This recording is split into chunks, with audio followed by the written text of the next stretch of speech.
ಓದುತ್ತಿದ್ದೇನೆ. ಎಲ್ಲರಿಗೂ ಬೆಳಗಿನ ಶುಭೋದಯ. ನಾನು ರೈತನ ಬಗ್ಗೆ ಮಾತನಾಡುತ್ತಿದ್ದೇನೆ. ರೈತರು ನಮಗೆ ಅನ್ನದಾತರು ಮತ್ತು ಅವರು ನಮ್ಮನ್ನು ಬೆಳೆಸುತ್ತಾರೆ. ನಮ್ಮ ರಾಜ್ಯವನ್ನು ಕಾಪಾಡಲು ಬಹಳ ಸಹಾಯ ಮಾಡುತ್ತಾರೆ. ರೈತರಿಗೆ ಆಗುವ ಕಷ್ಟಗಳೇನೆಂದರೆ ಅವರಿಗೆ ಸರಿಯಾದ ಬೆಲೆ ಮಾರುಕಟ್ಟೆಯಲ್ಲಿ ಸಿಗುವುದಿಲ್ಲ. ಆದರೆ ನಶಾ ಪದಾರ್ಥಗಳಿಗೆ ಬಹಳ ದುಡ್ಡು ಸಿಗುತ್ತದೆ. ಆದರೆ ಅವರು ಮಾರು ತರಕಾರಿ, ಕಾಳುಗಳು ಮತ್ತು ಬೇಳೆಕಾಳುಗಳಿಗೆ ಬಹಳ ದುಡ್ಡು ಸಿಗುವುದಿಲ್ಲ. ಇದರಿಂದ ಎಲ್ಲರೂ ತಮ್ಮ ರೈತರ ಜೊತೆಗೆ ಸೇರಿ ಸರ್ಕಾರದಲ್ಲಿ ಮನವಿ ಮಾಡಬೇಕೆಂದು ನಾನು ಕೇಳಿಕೊಳ್ಳುತ್ತೇನೆ. ಇದರಿಂದ ಸರ್ಕಾರವು ತಲೆಬಾಗಿ ಅವರಿಗೆ ಸರಿಯಾದ ಬೆಲೆಯನ್ನು ನೀಡುತ್ತಾರೆ. ಆಗ ನಮ್ಮ ರಾಜ್ಯದ GDP ಉತ್ತಮವಾಗುತ್ತದೆ ಎಂದು ಹೇಳುತ್ತಿದ್ದೇನೆ. ಎಲ್ಲರಿಗೂ ಥ್ಯಾಂಕ್ಸ್ ಫಾರ್ ದ. ರೈತರು ದೇಶದ ಬೆನ್ನೆಲುಬು. ಅವರಿಲ್ಲದೆ ನಾವು ಬದುಕಾಗಲ್ಲ. ವಿದ್ಯೆಗಿಂತ ಮೇಟಿ ವಿದ್ಯೆ ಮೇಲು ಎಂದು ಹೇಳುತ್ತಾ ನನ್ನ ಮಾತುಗಳನ್ನು ಶುರು ಮಾಡುತ್ತೇನೆ. ರೈತರು ನಮ್ಮ ಜಿಲ್ಲೆ ಕಡೆ ಬಂದರೆ ತೆಂಗು ಜಾಸ್ತಿ ಬೆಳೀತಾರೆ. ತೆಂಗು ಜಾಸ್ತಿ ಬೆಳೀತಾರೆ. ಮತ್ತೆ ಒಂದು ಬೆಂಕಿಪಟ್ಟಣಕ್ಕೆ ಅಂತ ₹1 ಅಂತ ಕರೆಕ್ಟಾಗಿ ಬೆಲೆ ಇರುತ್ತೆ. ಆದರೆ ಈಗ ಬೆಳೆ ಬೆಳೆದಿರ್ತಾರೆ, ಅದಕ್ಕೆ ಕರೆಕ್ಟಾಗಿ ನಿರ್ದಿಷ್ಟವಾದ ಬೆಲೆ ಇಟ್ಟಿರಲ್ಲ. ಆ ನಿರ್ದಿಷ್ಟವಾದ ಬೆಲೆ ಕೊಟ್ಟರೆ ಅವ್ರಿಗೆ ಲಾಸ್ ಆಗಲ್ಲ. ಮೊನ್ನೆ ನಮ್ಮೂರಲ್ಲಿ ರಾಗಿಯನ್ನ ಬೆಳೆದಿದ್ರು. ಅದಕ್ಕೆ ಕರೆಕ್ಟಾಗಿ ಒಂದು ತಿಂಗಳಿಗೆ 20,000, ಒಂದು ಕ್ವಿಂಟಲ್ಗೆ 20,000 ಬೆಳೆದಿದ್ರು ಅಂದ್ಕೊಂಡ್ರೆ ಅವ್ರಿಗೆ 16,000ಕ್ಕೆ ಮಾರಿದ್ರೆ ಅವ್ರಿಗೆ 4,000 ಅಲ್ಲೇ ಲಾಸ್ ಆಗುತ್ತೆ. ಅದಕ್ಕೆ ಇದು ಬೆಳೆಗೆ ಕರೆಕ್ಟಾಗಿ ಬೆಲೆ ಇಟ್ಟರೆ ಅದು ಅವರಿಗೆ ಲಾಸು ಆಗಲ್ಲ, ನಷ್ಟನೂ ಆಗಲ್ಲ. ಅವರು ಕರೆಕ್ಟಾಗಿ ಅವ್ರಿಗೆ ಬೆಲೆ ಸಿಗುತ್ತೆ. ಮತ್ತೆ ಇನ್ನೊಂದು, ಅವರು ಬೆಳೆ ಬೆಳಿಬೇಕಾದ್ರೆ ರಾಸಾಯನಿಕ ಗೊಬ್ಬರ ಹಾಕಿದ್ರೆ ಬೆಳೆ ಬೇಗ ಬರುತ್ತೆ ಅಂತ ರಾಸಾಯನಿಕ ಗೊಬ್ಬರ ಹಾಕ್ತಾರೆ. ಅದು ಮಣ್ಣಿನ ಫಲವತ್ತತೆಯನ್ನು ತಡೆಯುತ್ತೆ. ಆದರೆ ಸಾವಯವ ಗೊಬ್ಬರ ಹಾಕಿದ್ರೆ ಬೆಳೆಗಳು ಜಾಸ್ತಿ ಸಮಯ ತಗೊಂತವೆ ಬೆಳೆಯಕ್ಕೆ. ಅದು ರೈತರ ಸಮಸ್ಯೆಗಳಲ್ಲಿ ಒಂದಾಗುತ್ತೆ. ಸಾವಯವ ಗೊಬ್ಬರ ಹಾಕಿ ಅವರು ರೈತ ಬೆಳೆ ಬೆಳೀತಾರೆ. ಆದರೆ ಅವ್ರಿಗೆ ಲೇಟಾಗಿ ಬೆಳೆ ಸಿಗುತ್ತೆ. ಮತ್ತೆ ಅದು ಬೆಳೆಯೂ ಜಾಸ್ತಿ ಸಿಗಲ್ಲ. ಆಮೇಲೆ ಮಳೆನೂ ಕ್ಲೀನಾಗಿ ಬರಲ್ಲ. ಅದು ಸಮಯಕ್ಕೆ ಮಳೆ ಆಗಲ್ಲ. ಯಾಕಂದ್ರೆ ಮರಗಳನ್ನ ಕಡಿತಾರೆ ಅರಣ್ಯಗಳಲ್ಲಿ. ಆ ಮರ ಕಡಿಯೋದ್ರಿಂದ ಮಳೆ ಕ್ಲೀನಾಗಿ ಬರಲ್ಲ. ಅರಣ್ಯ ನಾಶ ಮಾಡಬಾರ್ದು ಅಂತ ಹೇಳ್ತೀನಿ. ಇಷ್ಟು ಮಾತಾಡೋದಕ್ಕೆ ಅವಶ್ಯಕ 8B ಸೆಕ್ಷನ್ ಅಲ್ಲಿ ಓದ್ತಿದ್ದೇನೆ. ನಾನು ರೈತರ ಕುಟುಂಬದವಳೆ. ಆದ್ರೆ ನನಗೆ ರೈತರ ಕಷ್ಟ ಗೊತ್ತಿಲ್ಲ. ಯಾಕೆಂದ್ರೆ ನಮ್ಮ ಅಪ್ಪ, ಅಮ್ಮ, ಅಜ್ಜಿ, ತಾತ ಯಾರಿಗೂ ನನಗೆ ರೈತರ ಕಷ್ಟಗಳನ್ನ ತೋರಿಸಿಲ್ಲ. ಆಮೇಲೆ ಹೇಳ್ತಾರೆ ಒಬ್ಬೊಬ್ರು ರೈತರ ಕೆಲಸ ಅಂದ್ರೆ ಸುಲಭ ಅಂತ. ಅವ್ರಿಗೆ ಏನ್ ಗೊತ್ತು ರೈತರ ಕಷ್ಟಗಳು. ಆಮೇಲೆ ರೈತನು ಕೆಲಸವನ್ನ ಇಷ್ಟಪಟ್ಟು ಮಾಡ್ತಾನೆ ಹೊರತು ಕಷ್ಟಪಟ್ಟು ಯಾವತ್ತೂ ಮಾಡಿಲ್ಲ. ಆಮೇಲೆ ಇಲ್ಲಿ ಈಗ ಏನಾದ್ರೂ ಒಂದು ಬೆಳೆ ಬೆಳೆದ್ರೆ ಆ ಬೆಳೆಗೆ ನಿಗದಿತವಾದ ಬೆಲೆ ಇಡಲ್ಲ. ಈಗ ನಾವು ಫೋನ್ ತಗೊಳಕ್ ಹೋದ್ರೆ ಫೋನಲ್ಲಿ ನಿಗದಿತ ಬೆಲೆ ಇರುತ್ತೆ ಹೊರತು ₹1 ಕಡಿಮೆ ಕೊಟ್ಟರೆ ಅವ್ರು ಇಸ್ಕೊಳ್ಳಲ್ಲ. ಹಂಗೆ ರೈತರಿಗೂ ಬೆಲೆ ಬೇಕು. ಆಮೇಲೆ ಈಗ ನಮ್ಮ ಜೀವನದಲ್ಲಿ ನಮ್ಮ ಅಪ್ಪಂಗಾಗಿರೋ ಕಷ್ಟ ಏನಂದ್ರೆ, ಈಗ ಶತಾರಿ ಎಂಬ ಆಯುರ್ವೇದ ಒಂದು ಗಿಡ ಬೆಳೆದಿದ್ರು. ಅದಕ್ಕೆ ತುಂಬಾ ಬಂಡವಾಳ ಹಾಕಿದ್ರು. ಆದ್ರೆ ಅತಿ ಬಿಸಿಲಿಂದ ಅದೆಲ್ಲ ಒಣಗೋಯ್ತು. ಆಮೇಲೆ ಈಗ ಔಷಧಿ ಜಾಸ್ತಿ ಹಾಕಿದ್ರು. ಆದ್ರೆ ಔಷಧಿಗೆ ತುಂಬಾ ಬೆಲೆ ಇತ್ತು. ಈಗ ನನ್ನ ಪರಿಹಾರ ಏನಂದ್ರೆ, ಈಗ ಔಷಧಿ ಬೆಲೆಗಳನ್ನ ಗಿಡಕ್ಕೆ ಹಾಕ್ತಾರಲ್ಲ, ಔಷಧಿ ಬೆಲೆಗಳನ್ನ ಕಡಿಮೆ ಮಾಡಬೇಕು. ಆಮೇಲೆ ಈಗ ಫೋನಿಗೆ ನಿಗದಿತ ಬೆಲೆ ಇರುತ್ತೋ ಆ ಥರನೇ ಬೆಳೆಗಳಿಗೂ ನಿಗದಿತ ಬೆಲೆ ಇರಬೇಕು ಅಂತ ಕೇಳ್ಕೊತಿದ್ದೀನಿ. Thank you. ನನ್ನ ಹೆಸರು ಲಾವಣ್ಯ. ನಾನು 8ನೇ ತರಗತಿಯಲ್ಲಿ ಓದುತ್ತಿದ್ದೇನೆ. ಎಲ್ಲರಿಗೂ ರೈತ ನಮ್ಮ ದೇಶದ ಬೆನ್ನೆಲುಬು. ರೈತರು ಹಳ್ಳಿಗಳಲ್ಲಿ ವಾಸಿಸುತ್ತಾರೆ.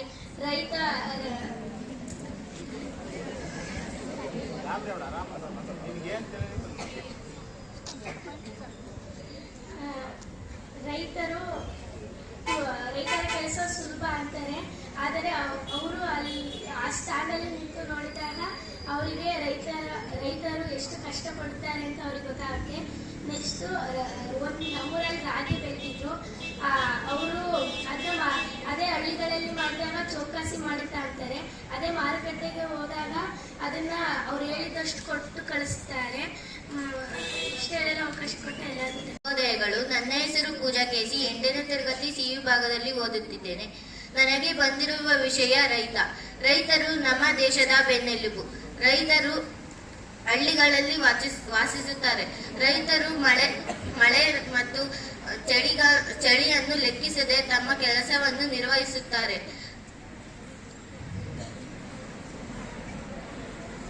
ರೈತರು ಬೆಳೆ ಹಾಕಿದ್ದಾಗ ಮಳೆ ಬಂದ್ರೆ ಅದು ಎಲ್ಲ ಕೊಳ್ತೋಗುತ್ತೆ. ರೈತ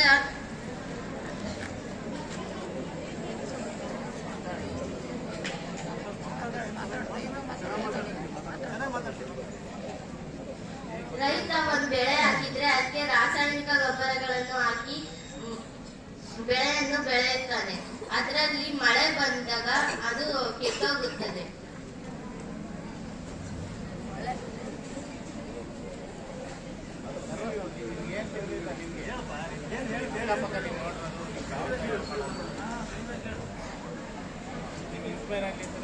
ಹಾಡುತ್ತಾ ಉಳುವ ಯೋಗಿಯ ನೋಡಲ್ಲಿ ಈ ಹಾಡನ್ನು ಹೇಳುತ್ತಾ ನನ್ನ ರೈತರ ಅನಿಸಿಕೆಗಳನ್ನು ವ್ಯಕ್ತಪಡಿಸುತ್ತಿದ್ದೇನೆ. ನನ್ನ ಹೆಸರು ಮಾಧುರಿ. ನಾನು 8ನೇ ತರಗತಿಯ ಸಿ ವಿಭಾಗದಲ್ಲಿ ಓದುತ್ತಿದ್ದೇನೆ. ರೈತರು ದೇಶದ ಬೆನ್ನೆಲುಬು ಮತ್ತು ಅವರು ನಮಗೆ ಆಹಾರ ನೀಡುತ್ತಾರೆ. ಗ್ರಾಮದ ಉದ್ಧಾರ ಮತ್ತು ದೇಶದ ಉದ್ಧಾರ ಎಂದು ಗಾಂಧೀಜಿಯವರು ಹೇಳಿದ್ದಂತೆ 70% ಜನರು ಕೃಷಿಯನ್ನು ಅವಲಂಬಿಸಿದ್ದಾರೆ. ರೈತರಿಗೆ ಹಲವಾರು ಸಮಸ್ಯೆಗಳಿದ್ದಾವೆ. ಬೆಳೆ ನಷ್ಟ ಆಗುತ್ತೆ, ದುಬಾರಿ ಬೆಲೆ, ರಾಸಾಯನಿಕಗಳು, ಅವರ ಪದಾರ್ಥಗಳಿಗೆ ಬೆಲೆ ನಿಗದಿ ಇಲ್ಲ, ಅವರ ರೈತರ ಆತ್ಮಹತ್ಯೆಗಳು, ಸರ್ಕಾರದ ನಿರ್ಲಕ್ಷಣೆ, ಜನರ ನಿರ್ಲಕ್ಷಣೆ, ನಿರ್ಗಾಣಗಳ ವ್ಯವಸ್ಥೆ ಇಲ್ಲ, ಮಾರುಕಟ್ಟೆಯ ವ್ಯವಸ್ಥೆ ಇಲ್ಲ, ನೀರಾವರಿ ವ್ಯವಸ್ಥೆ ಇಲ್ಲ, ಮಳೆ ಅಕಾಲಿಕವಾಗಿ ಬರುತ್ತದೆ. ಬೆಳೆ ನಷ್ಟ ಆಗುತ್ತೆ ಅಂದ್ರೆ ಅವರು ಯಾವ ಕಾಲಕ್ಕೆ ಯಾವ ಬೆಳೆ ಬೆಳಿಬೇಕು ಅಂತ ಅವರು ಯಾವ ಕಾಲದಲ್ಲಿ ಯಾವ ಬೆಳಿಬೇಕು ಅದನ್ನ ಬೆಳಿಬೇಕು. ನಮ್ಮೂರಲ್ಲಿ ಇಲ್ಲೇ ಒಬ್ರು ಒಂದು ಮಳೆಗಾಲದಲ್ಲಿ ಒಂದು ಪದಾರ್ಥ ಬೆಳೆದಿದ್ರು. ಅದು ಬೇಸಿಗೆಗಾಲದಲ್ಲಿ ಬೆಳಿಬೇಕಿತ್ತು, ಅವ್ರು ಮಳೆಗಾಲಕ್ಕೆ ಬೆಳೆದ್ರು, ಎಲ್ಲ ಹಾಳಾಯ್ತು, ರೋಡ್ ಹತ್ರ ಎಸಿದ್ರು. ಆಮೇಲೆ ಹಾಲಾಕ್ತಾರೆ, ಎಲ್ಲ ರೈತರನ್ನೇ ಜಾಸ್ತಿ ಹಾಲಾಕೋದು. ಅವ್ರು ಯಾಕೆಂದ್ರೆ ಹಾಲಾಕಕ್ಕೆ ಹಸುಗಳು ಇರ್ತಾವಲ್ಲ, ಹಸುಗಳು ಹೊಲ ಉಳಕ್ಕೆ ಅಂತ ಇಟ್ಕೊಂಡಿರ್ತಾರೆ. ಶ್ರೀಮಂತರೆಲ್ಲ ಜಾಸ್ತಿ ಟ್ರ್ಯಾಕ್ಟರು ಈ ತರ ಯೂಸ್ ಮಾಡ್ತಾರೆ. ಅದು ಹಾಲಾಕಕ್ಕೆ ತಗಡರಿಗೆ ಜಾಸ್ತಿ ದುಡ್ಡಿರುತ್ತೆ, ಹಾಕರಿಗೆ ಕಮ್ಮಿ ಇರುತ್ತೆ. ಅದು ಬೆಲೆ ನಿಗದಿ ಆಗಬೇಕು. ಮತ್ತೆ ಕೊಬ್ಬರಿ ಬೆಂಬಲದ ಬೆಲೆ, ಅವ್ರು ಕೊಬ್ಬರಿ ಎಲ್ಲ ಹಾಕಕ್ಕೆ ಅಂತ ಹೋಗೋ ಅಷ್ಟೊತ್ತಿಗೆ ಬೆಲೆ ಜಾಸ್ತಿ ಇದ್ದಿದ್ದಾದ್ರೆ ಕಮ್ಮಿ ಆಗಿರುತ್ತೆ. ಅದು ನಿಜವಾದ ಬೆಲೆ ನಿಗದಿ ಆಗಬೇಕು. ಸರ್ಕಾರ ರೈತರಿಗೆ ಅವ್ರು ಬೆಳೆದಿದ್ದ ಪದಾರ್ಥಗಳಿಗೆ ಇಷ್ಟು ಅಂತ ದುಡ್ಡು ಕೊಡ್ಬೇಕು. ಆದ್ರೆ ಸರ್ಕಾರ ಪಾಣಿ ಇದ್ದರೆ ಮಾತ್ರ ದುಡ್ಡು ಅಂತ ಹೇಳ್ತಾರೆ. ಆದ್ರೆ ರೈತರ ಹತ್ರ ಒಬ್ರ ಹತ್ರ ಪಾಣಿ ಇರುತ್ತೆ, ಒಬ್ರ ಹತ್ರ ಪಾಣಿ ಇರಲ್ಲ. ಅದಕ್ಕೆ ರೈತರು ಬೆಳೆದಿದ್ದ ಪದಾರ್ಥಕ್ಕೆ ಅವರು ದುಡ್ಡನ್ನ ಕೊಡ್ಬೇಕು. ಮತ್ತೆ ಮಳೆ ಯಾವಾಗ ಬೇಕು ಅವಾಗ ಬರುತ್ತೆ. ಅದಕ್ಕೆ ರೈತರು ಡ್ರಿಪ್ ಹಾಕಿಸ್ಬೇಕು, ಇಲ್ಲ ಅಂದ್ರೆ ಬೋರ್ವೆಲ್ ಹಾಕಿಸ್ಬೇಕು. ಅದಕ್ಕೆ ಕರೆಂಟ್ ಯಾವಾಗ ಬೇಕು ಅವಾಗ ಬರುತ್ತೆ. ಕರೆಂಟ್ ಯಾವಾಗ ಇರುತ್ತೆ ಅಂತ ತಿಳ್ಕೊಂಡು ಹೋಗ್ಬೇಕು. ಆದ್ರೆ ರೈತರು ಕರೆಂಟ್ ಯಾವಾಗ ಬರುತ್ತೆ ಅಂತ ಅವ್ರು ತಾಟಲ್ಲೇ ಕರೆಂಟ್ ಕಾಯ್ತಾ ಕೂತಿರ್ತಾರೆ. ರೈತರು ಆತ್ಮಹತ್ಯೆ ಯಾಕೆ ಮಾಡ್ಕೊಂತಿದ್ದಾರೆ ಅಂದ್ರೆ ಅವ್ರ ಸಾಲದ ಚಿಂತೆ, ಮನೆ ಬಗ್ಗೆ ಯೋಚನೆ ಮಾಡ್ತಾರೆ ಜಾಸ್ತಿ. ಅವ್ರ ಸಾಲದ ಚಿಂತೆ ಆಗುತ್ತೆ ಅಂದ್ರೆ ಸರ್ಕಾರ ಅವರಿಗೆ ಸ್ವಲ್ಪ ನೋಡ್ಬೇಕು. ಆದ್ರೆ ಸರ್ಕಾರ ನಮ್ಮ ದೇಶದಲ್ಲಿ ರೈತರಿದ್ದಾರೆ ಅನ್ನೋದೇ ಮಾಡ್ತಾರೆ.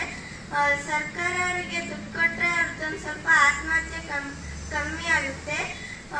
ಆಗಲೇ ಸರ್ ಹೇಳಿದ್ರು, ಭಿಕ್ಷುಕ ಅವ್ನು ಚಿನ್ನ ಕೇಳ್ದ, ಅದ್ರ ಬದಲು ಅನ್ನ ಕೇಳಿದ್ರೆ ಅವ್ನು ಇಷ್ಟೊತ್ತಿಗೆ ಉಳಿತಿದ್ದ. ಅನ್ನನೇ ತಿನ್ನೋದು ಎಲ್ಲರೂ, ಚಿನ್ನ ಏನು ತಿನ್ನಲ್ಲ. ಇಷ್ಟು ಹೇಳಲು ಅವಕಾಶ ಮಾಡಿಕೊಟ್ಟ ಶುಭೋದಯಗಳು. ನನ್ನ ಹೆಸರು ಬಗ್ಗೆ ನಾನು 8ನೇ ತರಗತಿ ಸಿ ವಿಭಾಗದಲ್ಲಿ ಓದುತ್ತಿದ್ದೇನೆ. ಕೃಷಿ ಉದ್ಯಮವು ಕರ್ನಾಟಕದ ಆರ್ಥಿಕತೆಯ ಮಹತ್ವದ ಪಾತ್ರವನ್ನು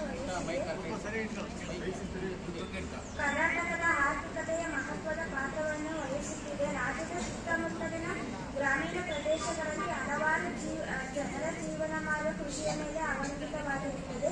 ಪ್ರಕೃತಿಯ ಮೇಲಿನ ಅವಲಂಬನೆಯೂ ಕೂಡ ರೈತರ ಮುಖ್ಯ ಕಾರಣಗಳಲ್ಲಿ ಒಂದಾಗಿದೆ. ಹವಾಮಾನ ಬದಲಾವಣೆ, ಮಳೆ ಬರದೇ ಇರುವ ಕಾರಣದಿಂದ ಬೆಳೆ ಉತ್ಪಾದನೆ ಕುಸಿತವಾಗಿ ರೈತರು ಸಾಲದ ಬಲೆಗೆ ಬೀಳುತ್ತಾರೆ ಮತ್ತು ಸರ್ಕಾರದಿಂದ ದೊರೆಯುವ ಸರ್ಕಾರ ಹಾಗೂ ಖಾಸಗಿಯಲ್ಲಿ ದೊರೆಯುವ ಸಾಲ ರೈತರನ್ನು ಬಹಳ ತಲ್ಲಣಗೊಳಿಸುತ್ತದೆ. ಏಕೆಂದರೆ ಹೆಚ್ಚಿನ ಬಡ್ಡಿ ದರವಾಗಿದ್ದು ರೈತರ ಬೆಳೆ ಉತ್ಪಾದನೆ ಇಲ್ಲದ ಕಾರಣದಿಂದ ರೈತರು ಸಾಲವನ್ನು ತೀರಿಸಲು ಸಾಧ್ಯವಾಗದಂತಹ ಸ್ಥಿತಿಗೆ ಬರುವುದು ಸಾಮಾನ್ಯ. ಇದು ರೈತರ ಆರ್ಥಿಕ ಒತ್ತಡವನ್ನು ಮಾತ್ರವಲ್ಲದೆ ಮಾನಸಿಕ ಒತ್ತಡವನ್ನು ನೀಡಿ ರೈತರಿಗೆ ಆತ್ಮಹತ್ಯೆಗಳಂತಹ ದುರಂತಗಳನ್ನು ಬರಮಾಡಿಕೊಳ್ಳುತ್ತದೆ. ಸರ್ಕಾರ ಕೊಡುವಷ್ಟು ಬೆಂಬಲ ಕೊಟ್ಟರೆ ಮಾತ್ರ ಕರ್ನಾಟಕದ ರೈತರ ಯುಗದಲ್ಲಿ ಒಂದು ನಗುವನ್ನು ಕಾಣಲು ಸಾಧ್ಯವಾಗುತ್ತದೆ. ಇಷ್ಟನ್ನು ರೈತ ಸಂಘದ ಹೋರಾಟದಿಂದ ಬಂದಿದ್ದ ಎಲ್ಲ ರೈತರಿಗೂ ಶುಭೋದಯ.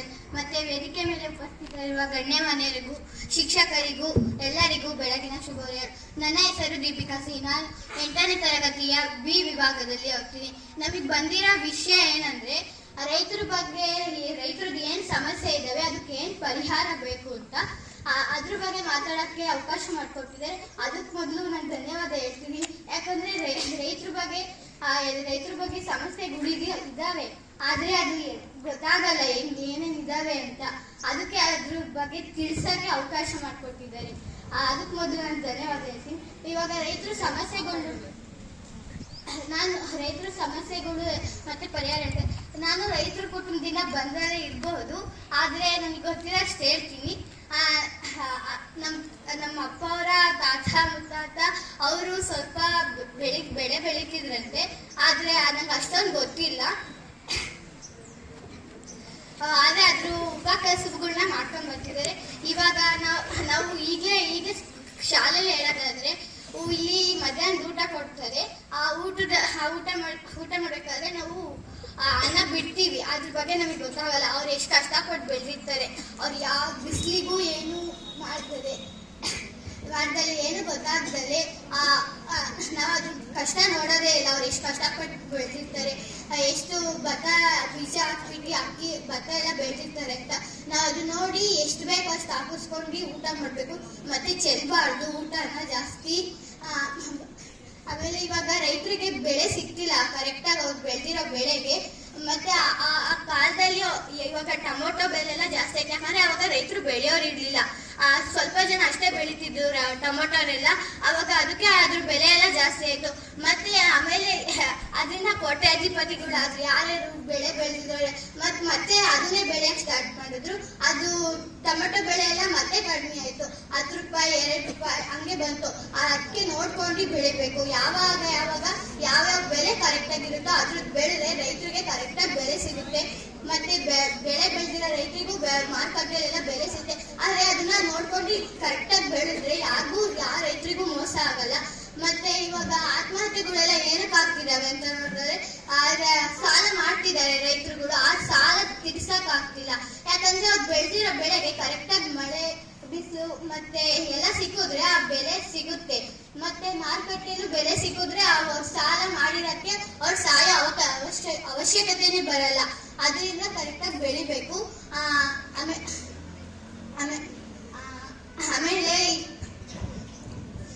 ಆಮೇಲೆ ಕೊಬ್ಬರಿ ಬೆಳೆ ಬೆಳೆನೂ ಅಷ್ಟೇ ಹಂಗೆ ಆಗುತ್ತೆ. ಆದ್ರಿಂದ ಕರೆಕ್ಟಾಗಿ ನೋಡ್ಕೊಬೇಕು. ಮತ್ತೆ ರೈತರೆಲ್ಲರೂ ಇವಾಗ ಹೇಳ್ದಂಗೆ ಆ ಥರ ಇದ್ರೆ ಅನ್ಸುತ್ತೆ. ಮತ್ತೆ ಸರ್ಕಾರದಿಂದ ಬಂದಂತಹ ಸವಲತ್ತುಗಳು ಒಂದೊಂದು ಕಡೆ ಸಿಗ್ತಿಲ್ಲ, ಎಲ್ಲ ರೈತರಿಗೂ ಸಿಗ್ತಿಲ್ಲ. ಅದೆಲ್ಲರಿಗೂ ಸಿಗ್ಬೇಕು ಅಂತ ನಾನು ಹೇಳ್ತಿದ್ದೀನಿ. ಮತ್ತೆ ಇವಾಗ ನಮ್ಮ ದೇಶಕ್ಕೆ ಹೆಂಗೆ ಯೋಧರು ನಮ್ಮನ್ನು ಕಾಯ್ತಾರೋ ಅದೇ ತರ ಆ ಯೋಧರು ಅಲ್ಲಿ ಕಾಯ್ಬೇಕು ಅಂದ್ರೆ ಅವರು ಗಟ್ಟಿಮುಟ್ಟಾಗಿ ಇರ್ಬೇಕು ಅಂದ್ರೆ ಈ ರೈತರು ಬೆಳೀತಾರ ಕಾರಣದಿಂದ ಅವ್ರು ತಿಂತೀರ ಅನ್ನೋದಿಂದ ಯೋಧರಿದ್ದಾರೆ. ಅದೇ ತರ ಇಬ್ರು ಕಣ್ಗಳಿದ್ದಂತೆ ಯೋಧರು ಮತ್ತು ರೈತರು. ಆದ್ರಿಂದ ನಾವು ಅವ್ರನ್ನ ಯಾವತ್ತೂ ಮರಿಬಾರ್ದು ಅಂತ ಹೇಳ್ತಾ ಇಷ್ಟು ಮಾತನಾಡಿ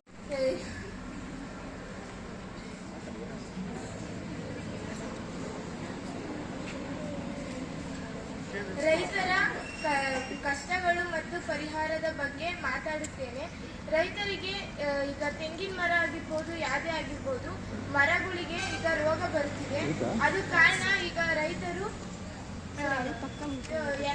ಗೊಬ್ಬರ ಹಾಕೋದು, ಮತ್ತೆ ಇದು ಸಗಣಿ ಆಗಿರ್ಬೋದು, ಏನಾದ್ರು ಕುರಿ ಗೊಬ್ಬರ ಆಗಿರ್ಬೋದು, ಈ ಥರದ್ದು ಹಾಕೋದು ಬಿಟ್ಟು ಯಾವ್ದಾದ್ರು ಬೇರೆ ಬೇರೆ ಯಾರ್ಯಾರ ಮಾತು ಕೇಳ್ಕೊಂಡು ಯಾವ್ದಾದ್ರು ಕೆಟ್ಟದೆಲ್ಲ ಹಾಕ್ತಿದ್ದಾರೆ. ಅವ್ರಿಗೆ ಅಷ್ಟು ಗೊತ್ತಾಗಲ್ವಾ? ಮತ್ತೆ ಈ ರೈತರು ಅವರಿಗೆ ಬೇರೆಯವ್ರ ಮಾತು ಕೇಳಬೇಕು ಅನ್ನೋದೇ ಪರಿಹಾರ. ಬೇರೆಯವ್ರ ಮಾತು ಕೇಳಬಾರ್ದು. ಅವ್ರಿಗೆ ಏನು ಅನ್ಸುತ್ತೋ ಅದನ್ನು ಮಾಡಬೇಕು. ಜಾಸ್ತಿ ಅವ್ರಿಗೆಲ್ಲ ಮಾತು ಹೇಳೋಕ್ಕೆ ತಲೆ ಕೆಡಿಸ್ಕೋಬಾರ್ದು. ಈಗ ಇದು ರಾಗಿ ಬಂದರೆ, ರಾಗಿಯಲ್ಲಿ ರೈತರು ಬೆಳೆಯೋಕ್ಕಾಗಿರ್ಬೋದು, ಇಲ್ಲ ಅವರು ಬೆಳೆಯೋಕ್ಕೆ ಏನೇನೋ ಮಾಡೋಕ್ಕೆಲ್ಲ ಎಷ್ಟೊಂದು ದುಡ್ಡೆಲ್ಲ ಖರ್ಚು ಮಾಡ್ತಾರೆ.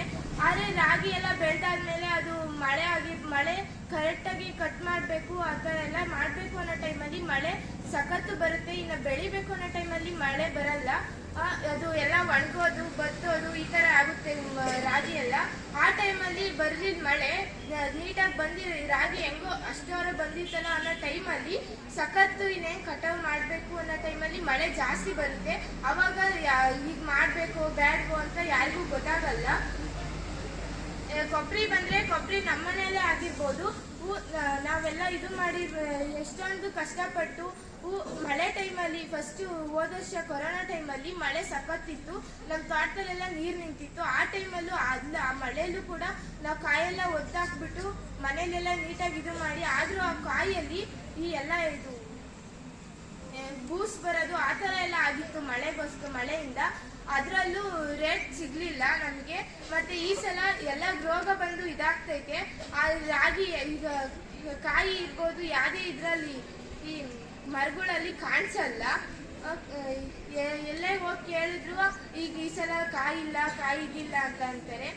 ಈ ಟೈಮಲ್ಲಿ ಈ ಬೆಲೆ ಜಾಸ್ತಿ ಆಗ್ತೈತೆ. ಎಲ್ಲೂ ಕಾಯಿ ಇದು ಸಿಗ್ತಿಲ್ಲ, ಕಾಯಿ ಜಾಸ್ತಿ ಇದು ಮಾಡ್ತಿಲ್ಲ. ಹಾಗಾಗಿ ರೇಟ್ ಜಾಸ್ತಿ ಮಾಡಿದ್ದಾರೆ. ಇನ್ನೆಲ್ಲ ಚೆನ್ನಾಗಿ ಇದು ಮಾಡ್ತಿದೆ ಅನ್ನೋ ಟೈಮಲ್ಲಿ ಕಾಯಿ ರೇಟ ಕಮ್ಮಿ ಮಾಡ್ತಾರೆ. ಮತ್ತೆ ಈಗ ರಾಗಿ ಇರ್ಬೋದು ಎಲ್ಲ ಜಾಸ್ತಿ ಬೆಳೆದಿದ್ದಾರೆ ಅನ್ನೋ ಟೈಮಲ್ಲಿ ಎಲ್ಲದನ್ನೂ ಕಮ್ಮಿ ಮಾಡ್ತಾರೆ. ರೇಟ್ನ ಕಮ್ಮಿ ಇದೆ ಅನ್ನೋ ಟೈಮಲ್ಲಿ ಎಲ್ಲವ ರೇಟ್ ಜಾಸ್ತಿ ಮಾಡ್ತಾರೆ. ಈ ಥರ ಎಲ್ಲ ಮಾಡಬಾರ್ದು ಅನ್ನೋದೇ ನನ್ನದು. ಯಾವುದೇ ರಾಸಾಯನಿಕ ಗೊಬ್ಬರಗಳನ್ನ ರೈತರು ಉಪಯೋಗಿಸಬಾರ್ದು. ಕುರಿ ಗೊಬ್ಬರ ಆಗಿರ್ಬೋದು, ದನಿನ ಗೊಬ್ಬರ ಆಗಿರ್ಬೋದು, ಎಲ್ಲದನ್ನೂ ಜಾಸ್ತಿ ಇದು ಮಾಡಬೇಕು. ಈಗ ಸಾಹುಕಾರರು ಯಾವತ್ತೂ ಇದು ಮಾಡಕ್ ಹೋಗಲ್ಲ. ಸಾಹುಕಾರಗಳು ನಮ್ಮ ರೈತರು ಅಂದ್ರೆ ಎಲ್ಲ ತಿಂತಿದಾರಲ್ಲ, ಅದು ರೈತರಿಂದ ಅಂತ ಅವ್ರಿಗೆ ಗೊತ್ತಾಗ್ಬೇಕು. ರೈತರು ಎಷ್ಟು ಕಷ್ಟಪಡ್ತಾರೆ ಅಂತ ಅವ್ರಿಗೆ ಗೊತ್ತಿಲ್ಲ. ಈಗ ಬೆಂಗಳೂರಲ್ಲೆಲ್ಲ ಇರೋರು ತಗೊಂಡ್ರೆ ರೈತರನ್ನ ಒಂದ್ ಸ್ವಲ್ಪ ಆಡ್ಕೊಳ್ಳೋದು ಜಾಸ್ತಿ. ಈ ರೈತರು ಅಂದ್ರೆ ಹಿಂಗೆ ಹಾಗೆ ಅನ್ನೋ ಥರ ರೈತರಿಂದ ಅವ್ರಿಗೆ ಆಹಾರ ಸಿಗುತ್ತೆ ಅನ್ನೋದು ಅವ್ರಿಗೆ ನೀಟಾಗಿ ಗೊತ್ತಾಗಲ್ಲ. ಇಷ್ಟು ಮಾತಾಡೋಕೆ ಅವಶ್ಯಕತೆ. ನಾನು ಇಂದು ರೈತರ ಸಮಸ್ಯೆಗಳು ಮತ್ತು ಪರಿಹಾರಗಳ ಬಗ್ಗೆ ಮಾತನಾಡುತ್ತಿದ್ದೇನೆ. ರೈತ ದೇಶದ ಬೆನ್ನೆಲುಬು ಅಂತಾನೂ ಹೇಳ್ತಾರೆ. ರೈತರ ದೇಶ ಹೃದಯ ಅಂತಾನೂ ಹೇಳ್ತಾರೆ. ಅಂತ ರೈತರು ಸಂಖ್ಯೆ ಕೂಡ ಕಮ್ಮಿ ಆಗ್ತಿದೆ. ಇದೆಲ್ಲ ಯಾಕೆ ಅಂದ್ರೆ ಅವರೆಲ್ಲ ಬೆಲೆ ಕೊಡ್ತಾ ಇಲ್ಲ ರೈತರಿಗೆ. ಸರಿಯಾದ ಬೆಲೆ ಕೂಡ ಸಿಗ್ತಾ ಇಲ್ಲ ಅವನು ಬೆಳೆದಿರುವಂತಹ ಬೆಳೆಗೆ. ಟೊಮ್ಯಾಟೊ ಅಂತ ನೋಡೋದಾದ್ರೆ ನಾವು ನೆಟ್ಟಿರ್ತೀವಿ, ಎಲ್ಲ ಆಗುತ್ತದೆ, ಅಷ್ಟರೊಳಗೆ ರೇಟ್ 100 ರೂಪಾಯಿ ಇರುತ್ತೆ. ನಾವ್ ಇನ್ನೇನ್ ಮಾರ್ಕೆಟಿಂಗ್ ಮಾಡೋ ಅಷ್ಟರಲ್ಲಿ 20-10 ಹೋಗಿರ್ತದೆ. ಇಂಥ ಸಮಯದಲ್ಲಿ ರೈತ ಏನ್ ಮಾಡ್ಬೇಕು? ಮೇಣಾಕೊಂಡಲೆ ಸಂಸಾರನ ನೆಚ್ಚಕ್ಕಾಗಲ್ಲ, ಮಕ್ಕಳು ಓದ್ಸಕ್ಕೂ ಆಗೋದಿಲ್ಲ. ನೆಕ್ಸ್ಟ್ ಇದು ಫೇಮಸ್ ರಾಗಿ ಅಂತ ನೋಡೋದಾದ್ರೆ ಇವಾಗ ಪ್ರೆಸೆಂಟ್ ರೇಟು 4,300 ರೂಪಾಯಿ ಆಗಿದೆ. ಬೆಂಬಲ ಬೆಲೆ ಅಮ್ಮಮ್ಮಂದು 5,000ದಿಂದ 6,000ವರೆಗೂ ಸಿಗಲೇಬೇಕು. ಯಾಕೆ ಅಂದರೆ 1 ಎಕರೆ ಜಾಗ ಖರೀದಿ ಮಾಡಿರ್ತೀವಿ ನಾವು. ಅದರಲ್ಲಿ ಅದು ಖರ್ಚಂದ್ರೆ 20ರಿಂದ 25,000 ಒಂದು ಖರ್ಚು ಬಂದೇ ಬರುತ್ತೆ. ಆ 1 ಎಕರೆ ಜಾಗದಲ್ಲಿ 5 ಚೀಲ ರಾಗಿ ಬೆಳೆದ್ರು ಅಲ್ಲಿಗೆ 25,000 ಬಂತು. ಅದರಲ್ಲೂ ಕಡಿಮೆ. ಮತ್ತೆ ಮಳೆ ಬಂತು ಅಂತ ಅದರಲ್ಲೂ ಕಮ್ಮಿ ಮಾಡ್ತಾರೆ, ಕರಗಾತು ರಾಗಿ ಹಂಗೆ ಹಿಂಗೆ ಅಂತ. ಶ್ರೀರಾಮ ಧಾನ್ಯ ಚರಿತ್ರೆಯನ್ನ ಪೋಯಮಲ್ಲಿ ಹೇಳಿದರು. ಶ್ರೀರಾಮನೇ ರಾಗಿನ ಮೆಚ್ಕೊಂಡಿದ್ದಾರೆ ಅಂತ ರಾಗಿಗೆ ಸ್ವಲ್ಪ ಬೆಲೆನಾದ್ರು ಸಿಗ್ಬೇಕದು. ನೆಕ್ಸ್ಟ್ ಜನರೇಷನ್ಗೆ ಮುದ್ದೆ ಮಾಡಿಕೊಟ್ಬಿಟ್ರೆ ಅವರು ಬಾಲ್ ತರ ಇದೆ, ಸ್ಪಾಂಜ್ ಬಾಲ್ ಇದ್ರಲ್ಲಿ ಆಟ ಆಡ್ಬೋದು ಅಂತ ಅನ್ಕೊಂತಾರೆ. ಅದಕ್ಕೆ ಸ್ವಲ್ಪ ನಾನು ಬೆಲೆ ಸಿಗ್ಲೇಬೇಕು. ನೆಕ್ಸ್ಟ್ ಕೊಬ್ಬರಿ ರೇಟ್ ಈಗ ಪ್ರೆಸೆಂಟು 14,200 ರೂಪಾಯಿ ಆಗಿದೆ. ಬೆಂಬಲ ಬೆಲೆ 20,000ರಿಂದ 25,000 ಅಂತೂ ಸಿಗಲೇಬೇಕು. ಕೊಬ್ಬರಿ ಎಲ್ಲಿಂದ ಎಲ್ಲಿಗಂತೂ ತುಂಬಾ ಉಪಯೋಗ ಆಗುತ್ತೆ. ಕೊಬ್ಬರಿ ಎಣ್ಣೆ ಮಾಡ್ಬೋದು, ತುಂಬಾ ಉಪಯೋಗ ಹಾಳಾಗುತ್ತೆ. ಎಲ್ಲ ಏನೇನು ಬಂದಿರುತ್ತೆ, ಕೊಬ್ಬರಿ ಅವೇನೇನೋ ಬಂದಿರ್ತಾವಲ್ಲ, ಮೊಟ್ಟೆ ಎಲ್ಲ, ಅದೆಲ್ಲಕ್ಕೂ ಉಪಯೋಗ ಆಗಿದೆ. ನೆಕ್ಸ್ಟ್ ಕೊಬ್ಬರಿಯಿಂದ ಎಣ್ಣೆ ಮಾಡ್ತಾರೆ. ಆ ಎಣ್ಣೆ ತುಂಬಾ ಅಂದ್ರೆ ಊಟ ಮಾಡೋಕ್ಕೂ ಒಳ್ಳೇದಾಗುತ್ತೆ, ತಲೆ ಹಚ್ಕೊಳ್ಳೋದಕ್ಕೂ ಒಳ್ಳೇದಾಗುತ್ತೆ. ಈ ತರ ಕೊಬ್ಬರಿ ಬೆಲೆಯನ್ನ ನೆಕ್ಸ್ಟ್ ಕಡಿಮೆ ಮಾಡ್ತಾ ಹೋದ್ರೆ ನೆಕ್ಸ್ಟ್ ಜನರೇಷನ್ಗೆ ನಾವು ಗೋಲ್ಡ್ ವಿನ್ನರು, ರುಚಿ ಗೋಲ್ಡ್ ಅದನ್ನೆಲ್ಲ ತಲೆಗೆ ಹಚ್ಕೊಂಡು ನೀವೆಲ್ಲ ತಲೆ ಕೂದಲು ಬೆಳೆಸ್ಕೊಂತೀರಾ, ಇಲ್ಲ ತಾನೇ? ಹಾಗಾಗಿ ಕೊಬ್ಬರಿಗೆ ರೇಟ್ ಬರಲೇಬೇಕು. ಎಲ್ಲಾದ್ರೂ ರೈತರದ್ದು ಇದೇ ಇರೋದು. ತುಂಬಾ ಅಂದ್ರೆ ತೆಂಗಿನ ಮರಕ್ಕೆ ಏನೇನೆಲ್ಲ ರೋಗಗಳು ಬಂದಿದಾವೆ ಈಗ. ಆದ್ರೂ ರೈತ ಅಷ್ಟು ಕಷ್ಟಪಟ್ಟು ಬೆಳೀತಾ ಇದ್ದಾನೆ ಅಂದ್ರೆ ಅದು ರೈತರಿಗಿರೋ ಹುಮ್ಮಸ್ಸು. ಹೀಗಾಗಿ ಸ್ವಲ್ಪ ನಾವು ಬೆಲೆ ಕೊಡ್ಲೇಬೇಕು. ಇದ್ರ ಬಗ್ಗೆ ಅವೇರ್ನೆಸ್ ಮೂಡಲೇಬೇಕು. ಚಿಕ್ಕನಹಳ್ಳಿ ತಾಲೂಕಲ್ಲಿ ಇಷ್ಟೊಂದು ನೀರಾವರಿ ಸಮಸ್ಯೆ ಇದ್ರೂ ನಾವು ರೈತರು ಇಷ್ಟೊಂದೆಲ್ಲ ಬೆಲೆ ಬೆಳೆದಿದ್ದೀವಿ ಅನ್ನೋಕ್ಕೆ, ಇಷ್ಟೊಂದೆಲ್ಲ ಇನ್ಸ್ಪೈರ್ ತಗೊಂಡು ಮಾಡಿದೀವಿ ಅನ್ನೋಕ್ಕೆ ಚೂರಾದ್ರೂ ಬೆಲೆ ಕೊಡ್ಲೇಬೇಕಲ್ವಾ? ಇಲ್ಲ ಅಂದ್ರೆ ರೈತರು ಇರಲ್ಲ. ನೆಕ್ಸ್ಟ್ ಜನರೇಷನ್ ಮಣ್ಣ ತಗೊಂಡ್ಬಿಟ್ಟು ಮಣ್ಣ ತಿಂತಾರಲ್ಲ ಬೇರೆಯವರು. ಇಷ್ಟು ಹೇಳಲ್ಲ ಮಾತಾಡಲ್ಲ. ನಾನು 9ನೇ ಡಿ ವಿಭಾಗದಲ್ಲಿ ಓದುತ್ತಿದ್ದೇನೆ. ನಾನು ಇವತ್ತು ರೈತರ ಸಮಸ್ಯೆ ಮತ್ತು ಪರಿಹಾರ ಹೇಳುತ್ತಿದ್ದೇನೆ. ನಮ್ಮಪ್ಪಾಜಿನೂ ಕೂಡ ರೈತ. ನಮ್ಮಪ್ಪಾಜಿ ಸಮಸ್ಯೆ ಏನು ಅಂದ್ರೆ, ಮೊನ್ನೆ ರೀಸೆಂಟ್ ಆಗಿ ಮೆಡಿಸನ್ ಹಾಕಿದ್ವಿ. 1 ಎಕರೆಯಲ್ಲಿ ಮೆಡಿಸನ್ ಹಾಕಿದ್ವಿ. ಮೆಡಿಸನ್ ಅಲ್ಲಿ ನಾವು ಹಾಕಿದ ಲಾಭಕ್ಕಿಂತ ಒಂದು ಸ್ವಲ್ಪ ಜಾಸ್ತಿನೇ ಸಿಕ್ತು. ಅದ್ರ ಪಕ್ಕದಲ್ಲಿ ಬೀನ್ಸ್ ಹಾಕಿದ್ವಿ. ಬೀನ್ಸ್ ಅಲ್ಲಿ ಮಳೆ ಬರ್ತಾ ಇತ್ತು. ನಮ್ಮ ಅಪ್ಪಾಜಿ ಮಳೆ ಮುಂದೆ ನೋಡಿಲ್ಲ, ಈಗ ರೀಸೆಂಟ್ ಆಗಿ ಹೆಂಗಿತ್ತು ಹಂಗೆ ಹಾಕಿದ್ರು. ಮಳೆ ಬಂದ್ಬಿಟ್ಟು ಅದು ಮೆಡಿಸನ್ ಬಂತು, ಬಟ್ ಇನ್ನೊಂದು ಸ್ವಲ್ಪ ಕೀಳ್ಬೇಕಾದ್ರೆ ಅದು ಎಲ್ಲ ಜಾಸ್ತಿ ಮಳೆ ಬಂದು ಎಲ್ಲ ಹೋಯ್ತು. ಮೆಡಿಸನ್ ಆಯ್ತು. ಬೀನ್ಸಿಗೆ ಬಂದ್ವಿ. ಬೀನ್ಸ್ ಅಲ್ಲಿ ಒಂದ್ಸಲ ಕಿತ್ವಿ. ಅದು ಕಿತ್ತಾದ್ಮೇಲೆ ಅದೇನಾಯ್ತು ಅಂದ್ರೆ ಮಾರಕ್ ಹೋದ್ವಿ, ಜಾಸ್ತಿ ರೇಟು ಬರ್ಲಿಲ್ಲ. ಈಗ ರೈತರು ಬೆಳೆದ್ ಬಿಡ್ತಾರೆ ಅಂದ್ರೆ ಕಷ್ಟಪಟ್ಟು ಏನೋ ಬೆಳೆದ್ಬಿಟ್ಟು ಈಗ ದುಡ್ಡಿಗೆ ಮಾರೋರಿಗೆ ಕಾಲು ಕೈ ಹಿಡಿದು ನಮ್ಮ ಅಪ್ಪಾಜಿ ಎಷ್ಟೊಂದ್ಸಲ ಫೋನ್ ಮಾಡ್ತು. ಆದ್ರೂ ಅವರು ನೆಗ್ಲೆಕ್ಟ್ ಮಾಡಿ ಸ್ವಲ್ಪ ದುಡ್ಡಿಗೆ ಹಾಕಿಸ್ಕೊಂಡ್ರು. ಅದೇ ಇನ್ನೊಂದ್ಸಲ ಕೀಳ್ಬೇಕು ಅಂದಾಗ ಜೋರ ಮಳೆ ಬಂತು. ಅದು ಒಂದ್ಸಲ ಕೀಳಿಲ್ಲ, ನಷ್ಟ ಆಯ್ತು. ಅವಾಗ ಇನ್ನೊಂದ್ಸಲ ಏನ್ ಮಾಡಿದ್ರು ಅಂದ್ರೆ ಅಂಗಡಿಯವರೇ ಫೋನ್ ಮಾಡಿ ಬೀನ್ಸ್ ಬೇಕು ಕಳಿಸ್ಕೊಡ್ತೀರಾ ಅಂತ ಫೋನ್ ಮಾಡಿದ್ರು. ಯಾಕೆ ಅಂದ್ರೆ ಅವಾಗ ಜಾಸ್ತಿ ಮಳೆ ಬಂದು ಹಾಸನಲ್ಲಿ ಎಲ್ಲ ಕೂಡ ಬೀನ್ಸ್ ಕಡಿಮೆ ಆಗಿದ್ದಕ್ಕೆ ಫೋನ್ ಮಾಡಿ ಕೇಳಿದ್ರು. ನಾವ್ ಹಿಂಗೆ ಡಿಸ್ಕಷನ್ ಮಾಡ್ಬೇಕಾದ್ರೆ MS ಮ್ಯಾಮ್ ಒಂದು ಮಾತು ಹೇಳಿದ್ರು ನಮಗೆ. ಈಗ ನಾವು ರೈತರು ದುಡ್ಡು ಕಷ್ಟಪಟ್ಟು ಬೆಳೀತಾರೆ, ಆದ್ರೆ ಕೊಂಡ್ಕೊಳ್ಳೋರು ಮಾತ್ರ ಶ್ರೀಮಂತರು. ರೈತ ಯಾಕೆ ಬಡವರಾಗಿದ್ದಾರೆ ಅಂತ ಒಂದು ಮಾತು ಬಂತು. ಅದು ನಂಗೆ ತುಂಬಾ ಇಷ್ಟ ಆಯ್ತು. ಅದು ರೈತರು ಅದು ಗೋಲ್ಡಿಗೆ ಎಷ್ಟು ಬೆಲೆ ಜಾಸ್ತಿ ಅಂದ್ರೆ ಇಷ್ಟೇ ಕೊಟ್ಟು ಬರ್ತಾರೆ, ಅದು ಬೇಕೇ ಬೇಕು ಅಂತ. ಆದ್ರೆ ಈಗ ಒಂದು ತರಕಾರಿಗೆ ಕಡಿಮೆ ಆಗಿದೆ ಬೆಲೆ, ಇದು ಜಾಸ್ತಿ ಆಗಿದೆ ಅಂದ್ರೆ ಈಗ ಹೆಣ್ಮಕ್ಳೇ ಆಗ್ಲಿ ಗಂಡ್ ಮಕ್ಳೇ ಆಗ್ಲಿ ಇಷ್ಟ ರೇಟಿಗೆ ಕೊಡ್ರಿ ಅಷ್ಟ್ ರೇಟಿಗೆ ಕೊಡ್ರಿ ಅಂತ ಚೌಕಾಸಿ ಮಾಡ್ತಾರೆ. ಅದೇ ಊಟ ಮಾಡ್ಬೇಕಾದ್ರೆ ತರಕಾರಿನೆಲ್ಲ ಎತ್ತಿಕ್ತಿವಿ, ಅದೇ ಗೋಲ್ಡ್ ಸಿಕ್ಬಿಟ್ರೆ ಎತ್ತಿಕ್ತಿವ? ಇಲ್ವಾ ಅಲ್ವಾ? ಅದೇ ತರ ನಾವು ಗೋಲ್ಡ್ನ ಎಷ್ಟು ರೆಪ್ಪೆ ತರ ನೋಡ್ಕೊಂತೀವೋ ಅದೇ ತರಕಾರಿ ನಾವು ತಿಂದು ಈಗ ಎಷ್ಟು ಈಗ ನಾವೆಲ್ಲ ಕೂತಿದೀವಿ ಅಂದ್ರೆ ಒಂದು ಸ್ಟ್ರೆಂತ್ ಇರ್ಬೇಕಲ್ವಾ? ಅದೇ ತರಕಾರಿ ತಿಂದು ಸ್ಟ್ರೆಂತ್ ಆಗಿದ್ರೆ ತಾನೇ ಮತ್ತೆ ನಾವು ಮುಂದಿನ ಜನರೇಷನ್ಗೂ ತೋರ್ಸಕ್ಕಾಗೋದು. ಈಗ ಇಲ್ಲೆಲ್ಲ ಇಂಟ್ರೊಡಕ್ಷನ್ ಮಾಡ್ಕೊಟ್ರು ಹೊಸದು, ಆದ್ರೆ ಇದು ಟಿವಿ ಎಲ್ಲ ಬರ್ತಾರಲ್ವಾ, ಹೀರೋ ಹೀರೋಯಿನ್ಸ್ಗೆ ನಾವು ಪರಿಚಯ ಬೇರೆ ಮಾಡ್ಕೊಳ್ಳೋದೇ ಬೇಡ, ನಾವೇ ಪರಿಚಯ ಮಾಡ್ಬಿಡ್ತೀವಿ. ಆದ್ರೆ ಇವ್ರನ್ನ ಮಾತ್ರ ನಾವು ನೋಡಿದ್ವಾ, ಇಷ್ಟು ದಿನ ನೋಡೇ ಇರ್ಲಿಲ್ಲ. ಅದೇ ತರ ರೈತರು ಕೂಡ ಏನು ಟಿವಿಯಲ್ಲಿ ಬರೋ ತರ ಆಗ್ಲಿ, ಮತ್ತೆ ಆ ಸಮಸ್ಯೆಗಳೆಲ್ಲ ಸರ್ಕಾರ ಅವರು ಇವ್ರು ಏನೇನು ಮಾಡ್ತಿದಾರೋ ಅದೆಲ್ಲ ಕೂಡ ನೆರವೇರಿ ಇಷ್ಟ ಹೇಳೋದಕ್ಕೆ ಈಗ ರೈತರ ಸಮಸ್ಯೆಗಳು ಅಂದ್ರೆ ತುಂಬಾ ಇರ್ತವೆ. ಅವ್ರ ಜೀವನದಲ್ಲಿ ಒಂದು ಸಮುದ್ರದ ಅಲೆಗಳ ರೀತಿ ಅವ್ರ ಕಷ್ಟಗಳು ಬರ್ತಾನೆ ಇರ್ತವೆ. ಬಟ್ ಅವ್ರು ನಮಗೆ ಗೊತ್ತಾಗಲ್ಲ ಅವ್ರು ಏನ್ ಕಷ್ಟ ಪಡ್ತಾರೆ ಅಂದ್ರೆ ಹಗಲು ರಾತ್ರಿ ಎಂಟೇ ದುಡಿತಾ ಇರ್ತಾರೆ. ನಮ್ಮಿಂದ ಅವ್ರಿಗೆ ಬೇರೆಯವ್ರಿಗೆ ಉಪಕಾರ ಆಗುತ್ತೆ ಅಂದ್ರೆ ಅದು ನಾವು ಮಾಡ್ಬೇಕು. ಅಂದ್ರೆ ಅವ್ರ ಕಷ್ಟಗಳು ನಮಗೆ ಗೊತ್ತು, ಬಟ್ ಡೇ ಬೈ ಡೇ ನಾವು ನೋಡ್ತಾನೆ ಇರ್ತೀವಿ.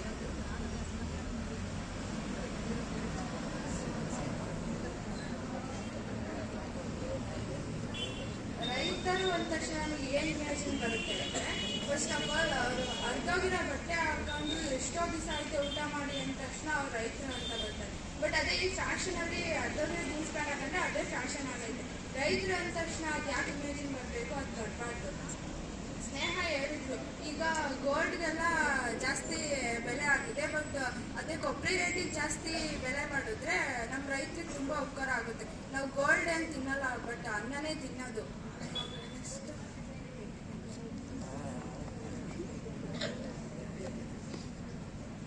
ಒಬ್ಬೊಬ್ರು ನಾವು ರೈತರ ಮಕ್ಕಳು ಅಂತ ಹೇಳ್ಕೊಳಕ್ಕೆ ಹಿಂಜೆ ಇದಿರ್ತಾರೆ. ಅದು ಆಗ್ಬಾರ್ದು. ನಾವು ರೈತರ ಮಕ್ಕಳು ಅಂತ ಹೆಮ್ಮೆಯಿಂದ ಹೇಳ್ಕೊಳ್ಬೇಕು. ಈಗ ಅನ್ನ ವೇಸ್ಟ್ ಮಾಡ್ತಾರೆ, ಬಟ್ ಅನ್ನ ವೇಸ್ಟ್ ಮಾಡಬಾರ್ದು. ವೇಸ್ಟ್ ಮಾಡೋಕ್ಕೂ ಮುಂಚೆ ಅದರಿಂದ ರೈತರ ಎಷ್ಟು ಬೆಂಬಲ ಇರುತ್ತೆ ಅನ್ನೋದೇ ನಾವು ಥಿಂಕ್ ಮಾಡಬೇಕು. ಅದು ವೇಸ್ಟ್ ಮಾಡಿದ್ರೆ ಏನು ಗೊತ್ತಾ, ಇನ್ನೊಬ್ರು ಹಸಿವು ಅಂತ ಬಂದಾಗ ನಾವು ಅದು ಕೊಡ್ಬೋದು. ಫಾರ್ ಎಕ್ಸಾಂಪಲ್, ನಾವೊಂದು ಬೆಳೆ ಬೆಳೀತಾ ಇದ್ದೀವಿ, ಆ ಬೆಳೆ ಎಲ್ಲ ಕ್ಲೀನ್ ಮಾಡ್ಕೊಂಡು ನಾವು ತಗೋಬೇಕು. ಆಗ ಮಳೆ ಬಂದ ಬೆಳೆ ಎಲ್ಲ ವೇಸ್ಟ್ ಆಗುತ್ತೆ. ಆಗ ರೈತರು ವರ್ಷ ಇಡೀ ಪಟ್ಟಂತ ಕೆಲಸ ಮತ್ತೆ ಪರಿಶ್ರಮ ಎಲ್ಲ ವ್ಯರ್ಥ ಆಗುತ್ತೆ. ಅದಾಗಬಾರ್ದು. ನಾವು ಯಾವ ಕಾಲಕ್ಕೆ ಯಾವ ಟೈಮಕ್ಕೆ ಯಾವ ಬೆಳೆ ಹಾಕ್ಬೇಕು ಅಂತ ಗೊತ್ತಿದ್ರೆ ಅದು ನಾವು ಬೆಳೆ ಕರೆಕ್ಟಾಗಿ ಬರುತ್ತೆ.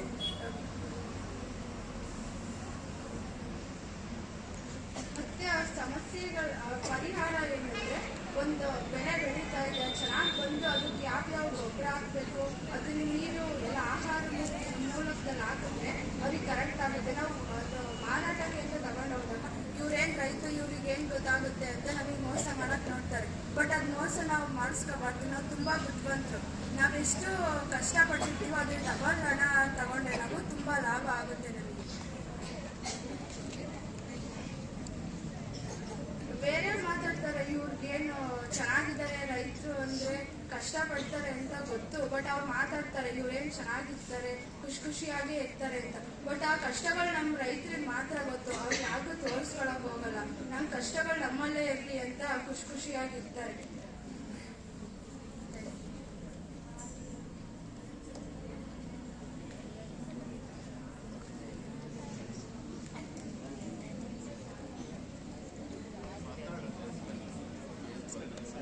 ಅಲ್ಲೇ ನನ್ನ ನಗುವಿನ ಒಡೆಯ ಅಂತ ಹೇಳ್ಕೊಳ್ಳೋರು ನಮ್ಮ ರೈತರೊಬ್ಬರು. ವ್ಯವಸಾಯ ಮಾಡೋಕ್ಕೆ ಬೇಡ ಅವಮಾನ, ರೈತ ಎನ್ನುವುದಕ್ಕೆ ಪಡಬೇಡ ಅವಮಾನ, ವ್ಯವಸಾಯ ಮಾಡಲು ಬೇಡ ಬಿಗುಮಾನ, ಬದಲಾಯಿಸಬೇಕು ದೇಶದ ಹವಾಮಾನ, ರೈತರಿಗೆ ಸಿಗಬೇಕು ದೊಡ್ಡ ಬಹುಮಾನ. Thank you. ನನ್ನ ಹೆಸರು ಸಂಜನಾ. ನಾನು 9ನೇ ತರಗತಿ ಡಿ ವಿಭಾಗದಲ್ಲಿ ಓದುತ್ತಿದ್ದೇನೆ. ಇವತ್ತು ನಮ್ಮ ಶಾಲೆಯಲ್ಲಿ ರೈತರ ಸಮಸ್ಯೆಗಳು ಮತ್ತು ಪರಿಹಾರಗಳ ಬಗ್ಗೆ ಮಾತಾಡಕ್ಕೆ ಟಾಪಿಕ್ ಕೊಟ್ಟಿದ್ದಾರೆ. ಆ ಟಾಪಿಕ್ ನ ಎಲ್ಲರೂ ತಗೊಂಡು ಮಾತಾಡ್ಬೇಕು. ನಾವು ಈಗ ಮಾತಾಡಿದ್ರೆ ಮಾತ್ರ ನಮಗೆ ಮುಂದೆ ಸ್ಟೇಜ್ ಫಿಯರ್ ಬರೋದು. ಅದಕ್ಕೆ ನಾನು ಫಸ್ಟ್ ಟೈಮ್ ಈಗ ಸ್ಟೇಜ್ ಮೇಲೆ ಬಂದು ಮಾತಾಡ್ತಿರೋದು. ಮತ್ತೆ ರೈತರ ಸಮಸ್ಯೆಗಳು ಅಂದ್ರೆ, ಈಗ ಫಸ್ಟ್ ಮಳೆ ಬಂತು, ರಾಗಿ ಹಾಕ್ದಾಗ ಮಳೆ ಬಂತು, ರಾಗಿ ಬೆಳೆ ಬಂದಾಗ ಮಳೆ ಜೋರಾಗಿ ಬಂತು, ಅದಕ್ಕೆ ಬೆಳೆ ನಾಶ ಆಯಿತು. ಆಗ ಅದೇ ಬೆಳೆ ಬಂದಾಗ ಮಳೆ ಬಂದಿದ್ರೆ ರೈತರಿಗೆ ಬೆಲೆ ಸಿಗೋದು. ಮತ್ತೆ ನಮ್ಮ ಅಪ್ಪಾಜಿನ ರೈತ ನಾವು ಮೆಡಿಷನ್ ಹಾಕಿದ್ವು. ಫಸ್ಟ್ ಆ ಮೆಡಿಷನ್ 1,500 ಮೆಡಿಷನ್ ಹಾಕಿದ್ವು. ಅವಾಗ ಫಸ್ಟ್ ಚೆನ್ನಾಗಿ ಬಂತು. ಆಮೇಲೆ ಸ್ವಲ್ಪ ಜಾಸ್ತಿ ಕಾಯಿ ಜಾಸ್ತಿ ಆಗಿದ್ಮೇಲೆ ಮಳೆ ಬಂತು ಜೋರಾಗಿ. ಆ ಮಳೆ ಗಾಳಿಯಿಂದ ನಮ್ಮ ಮೆಡಿಷನ್ ಎಲ್ಲ ಬಿದ್ದೋಯ್ತು. ಹಾಗಾಗಿ ಬೆಲೆ ಸಿಗ್ಲಿಲ್ಲ. ನಾವು ಕೂಡ ರೈತ ಮಕ್ಕಳು, ನಮ್ಮ ಅಪ್ಪಾಜಿ ಜೊತೆ ನಾವು ಕೂಡ ಕೆಲಸ ಮಾಡಿದ್ರೆ ನಮ್ಮ ರೈತರ ಕಷ್ಟ ನಮಗೂ ಅರ್ಥ ಆಗುತ್ತೆ. ನಾನು ಕೂಡ ನಮ್ಮ ಅಪ್ಪಯ್ಯ ಜೊತೆ ಒಂದೇ ಒಂದಿನ ಮೆಡಿಸಿನ್ ಬಿಡ್ಸಕ್ ಹೋಗಿದ್ದೆ. ಅವಾಗ ನಮ್ಮ ತಂದೆ ತಾಯಿ ಬೆಲೆ, ಅವ್ರ ಕಷ್ಟ ಕೂಡ ನಮಗೆ ಅರ್ಥ ಆಗುತ್ತೆ. ಮತ್ತೆ ಇವಾಗ ನಮ್ಮ ಅಪ್ಪಾಜಿ ಮತ್ತೆ ಮೆಡಿಸಿನ್ ಹಾಕಿದ್ರು, ಅದರಲ್ಲೂ ಈಗ ಮಾಡ್ತಿದ್ದಾರೆ. ಅದಕ್ಕೆ ಅವ್ರು ಹಾಕಿದ್ದಕ್ಕೆ ಬೆಲೆ ಕರೆಕ್ಟಾಗಿ ಸಿಗ್ಬೇಕು. ಈಗ ಅದಕ್ಕೆ ಗೊಬ್ಬರ ಮತ್ತೆ ನೀರೆಲ್ಲ ಕರೆಕ್ಟಾಗಿ ಬಿಟ್ರೆ ಚೆನ್ನಾಗಿ ಬರುತ್ತೆ.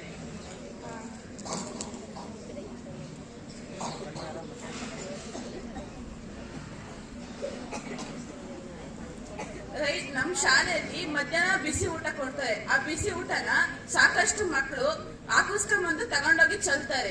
ಆದ್ರೆ ಅದು ರೈತರು ಎಷ್ಟು ಕಷ್ಟಪಟ್ಟು ಅದನ್ನ ಬೆಳೆದಿರ್ತಾರೆ ಅನ್ನೋದನ್ನ ಯಾರು ಅರ್ಥ ಮಾಡ್ಕೊಳಲ್ಲ. ಅದನ್ನ ತಗೊಂಡೋಗಿ ಚೆಲ್ದಾಗ ಅವ್ರು ಮಾಡಿರ್ತಾರಲ್ಲ, ಅವ್ರು ತಂದಿರೋರ್ಗು, ದುಡ್ಡು ಕೊಟ್ಟು ತಂದಿರೋರ್ಗು ಮತ್ತು ಮಾಡಿರೋರ್ಗು ಎಷ್ಟು ಹೊಟ್ಟೆ ಉರಿಯುತ್ತೆ ಅನ್ನೋದು ಅವ್ರಿಗೆ ಮಾತ್ರ ಗೊತ್ತಿರುತ್ತೆ.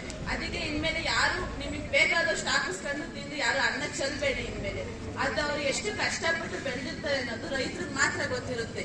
ಅದನ್ನ ನೀವು ಗೊತ್ತಾಗೋ ತರ ಮಾಡ್ಕೊಂಡು ಇನ್ಮೇಲೆ ಯಾರು ಅನ್ನ ಚೆಲ್ಬೇಡಿ ನಮ್ಮ ಶಾಲೆಯಲ್ಲಿ.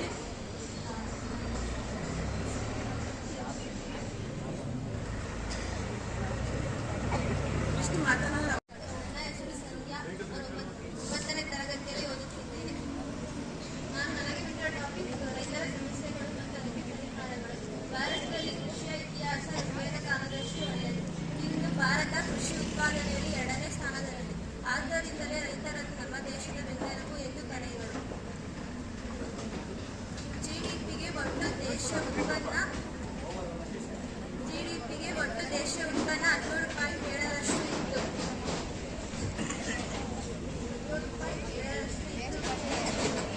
ವಿಮೆಯ ಕಾರ್ಯಪಡೆಯ ಪೈಕಿ ಸುಮಾರು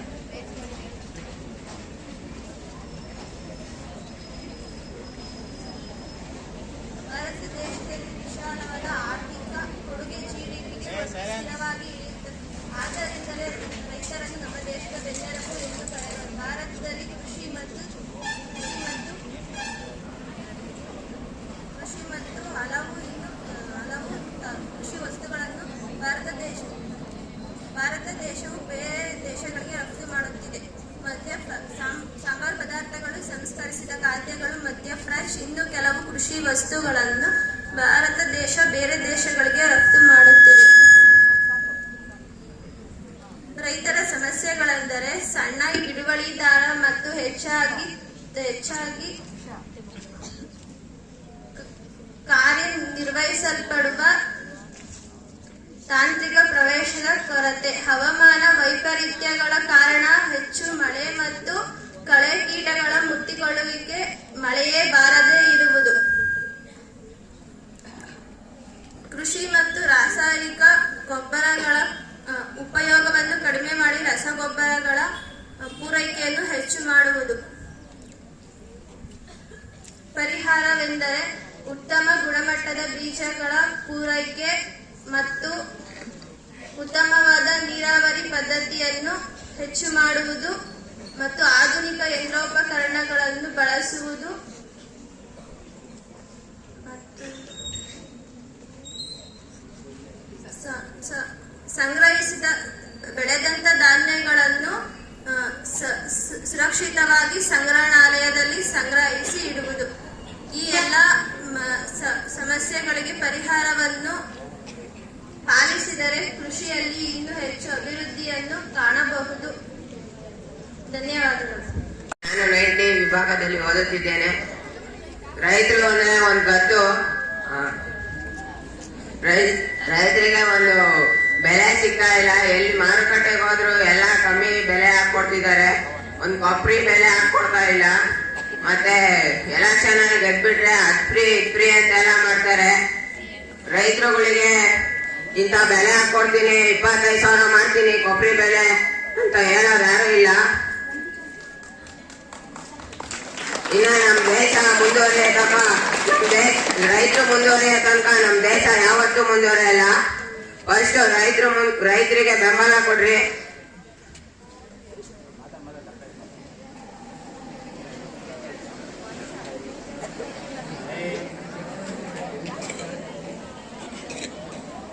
ನಮ್ ರೈತರಿಗೆ ಎಲ್ಲಾ ಕಡೆಯಿಂದ ಬೆಂಬಲ ಕೊಡ್ಬೇಕು. ಒಂದ್ ಮಳೆ ಬಂದ್ರೆ ಒಂದ್ ತರ ಹಾನಿಕಾರ, ಮಳೆ ಹೋದ್ರೆ ಒಂದ್ ತರ ಹಾನಿಕಾರ. ಒಂದ್ 5,000 10,000 20,000 ಹಿಂಗ್ ಕೂಡಿಕೊಂಡು ಒಂದು ಬೋರ್ವೆಲ್ ಹಾಕಿಸ್ತಾರೆ.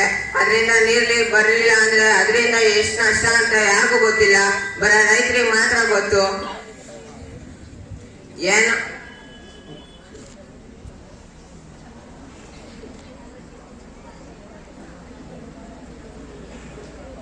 ಬರೇ ಎಲ್ಲಾರು ಹೋರಾಟ ಮಾಡ್ತಾರೆ. ನಮಗೆ ಅದು ನಾವು ಡ್ರೈವರ್ಸು ನಮಗೆ ಜಾಸ್ತಿ ಮಾಡ್ರಿ ಸಂಬಳ, ನಮಗೆ ನಾವು ಇದು ಕಾರ್ಯಕರ್ತರು ನಮಗೂ ಜಾಸ್ತಿ ಮಾಡ್ರಿ ಅಂತಾರೆ. ಅದೇ ರೈತರು ಹೆಂಗ್ ಮಾಡಿರು ಬೆಂಬಲನೇ ಕೊಡ್ತಿಲ್ಲ. ಆತ್ಮಹತ್ಯೆ ಮಾಡ್ಕೊಂಡರೆ ಇನ್ನೇನ್ ಮಾಡ್ತಾರೆ? ಏನೋ ಒಂದು ಕೆಲ್ಸಕ್ಕೆ ಕೈ ಹಾಕ್ತಾರೆ, ಒಂದು ಬ್ಯಾಂಕ್ ಅಲ್ಲಿ ಸಾಲ ತಂತಾರೆ. ಆ ಸಾಲ ತೀರ್ಸಕ್ಕೆ ಕರೆಕ್ಟ್ ಆಗಿ ಮಳೆ ಬೆಳೆ ಇರಲ್ಲ. ಆ ಬೆಳೆ ಇಲ್ಲ ಅಂದ್ರೆ ಇನ್ನೆಲ್ಲಿಂದ ತೀರ್ಸ್ತಾರೆ? ಆತ್ಮಹತ್ಯೆ ಮಾಡ್ಕೊಂತಾರೆ. ಆತ್ಮಹತ್ಯೆ ಮಾಡ್ಕೊಂಡ್ರೆ ಅವನಿಗೆ ಒಬ್ಬನಿಗೆ 50,000 ಕೊಡ್ತಾರೆ, ಸುಮ್ನಾಗ್ತಾರೆ. ಇನ್ನೊಬ್ರಿಗೆ ಮತ್ತೆ ಇನ್ನು ಮಿಕ್ಕದ ರೈತರುಗಳಿಗೆ ಇನ್ನೇನ್ ಪರಿಹಾರ ಕೊಡ್ತಾರೆ? ಮತ್ತೆ ಅವರು ಸುಮ್ನೆ ಎಲ್ಲಾದ್ರೂ ಹೇಳ್ಕೊಂಡು ಹೋದ್ರೆ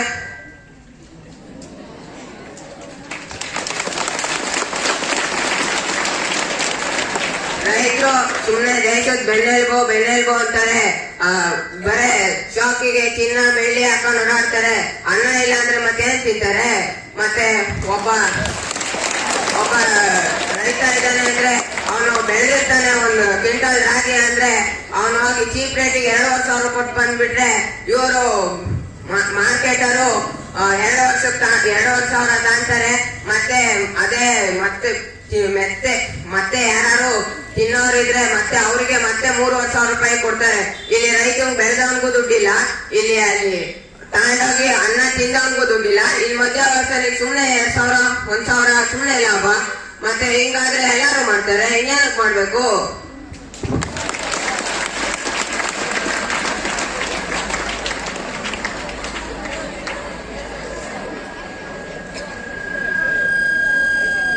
ನಮ್ ರೈತರು ಅಂದ್ರೆ ಬರೇ ಅಡಿಕೆ ಅಂದ್ರೆ 80,000 ಐತೆ ಅಂತ ಎಲ್ಲ ಅಡಿಕೆನೆಲ್ಲ 80,000 ಕ್ವಿಂಟಲ್ಗೆ ಐತೆ, ಕೊಬ್ಬರಿಗೆಲ್ಲ 10,000 6,000 ಬರುತ್ತೆ ಅಂತ ಅಂದು ಎಲ್ಲ ಅಡಿಕೆ ಮಾಡ್ಕೊಂಡ್ ಕುತ್ಕೊಂಡವ್ರೆ. ಈಗಲೇ ಅಡಿಕೆ ಬೆಲೆನೂ ಇಳಿಸವ್ರೆ, ಬರೀ 40,000 42,000 ತಂದವ್ರೆ. ನಮ್ ಕೊಬ್ಬರಿ ಬೆಲೆ ತಂದಿಲ್ಲ. ಅದೇ ಎಲೆಕ್ಷನ್ ನಿಂತ್ಕೊಂಡಾಗ ಹೇಳಿ ಎಲ್ಲಾರು ಕೊಬ್ಬರಿ ಬೆಲೆ ನಾನು 25,000 30,000 ಮಾಡ್ತೀನಿ ನನ್ ಗೆಲ್ಲಿಸ್ರಿ ಅಂತ ಹೇಳಿ ಯಾಕೆ ಓಟ್ ಬಿಡಲ್ಲ? ಯಾಕೆ ಗೆಲ್ಲಲ್ಲ? ಸರ್ಕಾರನೇ ಇದು ಮಾಡ್ಬೋದಲ್ಲ. ಈಗೆಲ್ಲ ಅಫೀಷಿಯಲ್ ಆಗ್ಬೇಕು, ನಾನು ಆ ಕೆಲಸ ಓದ್ಬೇಕು, ಈ ಕೆಲಸ ಆಗ್ಬೇಕು ಅಂತಾರಲ್ಲ. ಎಲ್ಲ ನಾವು ರೈತರು ಆಗ್ತೀವಿ ಅಲ್ಲಿ, ಯಾಕಾಗಲ್ಲ?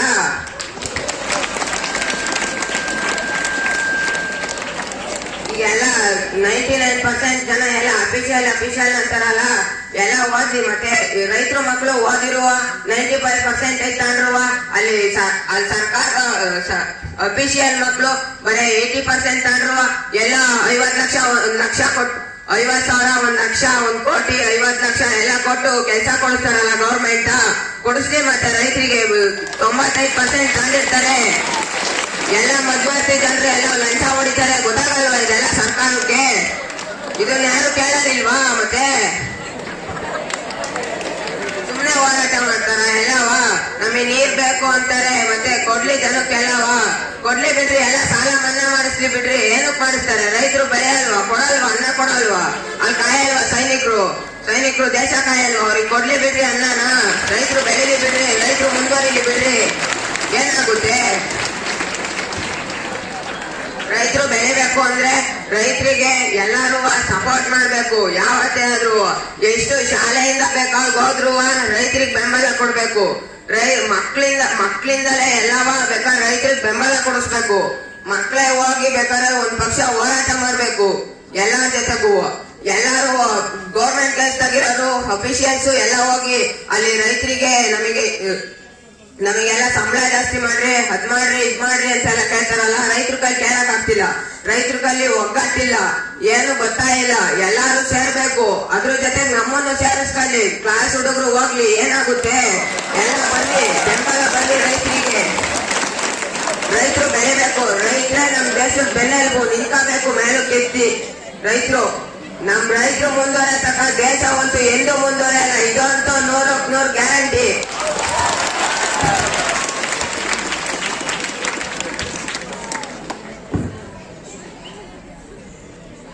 ನಮ್ ರೈತರಿಗಂತೂ ಎಲ್ಲಾದ್ರೂ ಬೆಲೆನೇ ಸಿಗ್ತಾ ಇಲ್ಲ.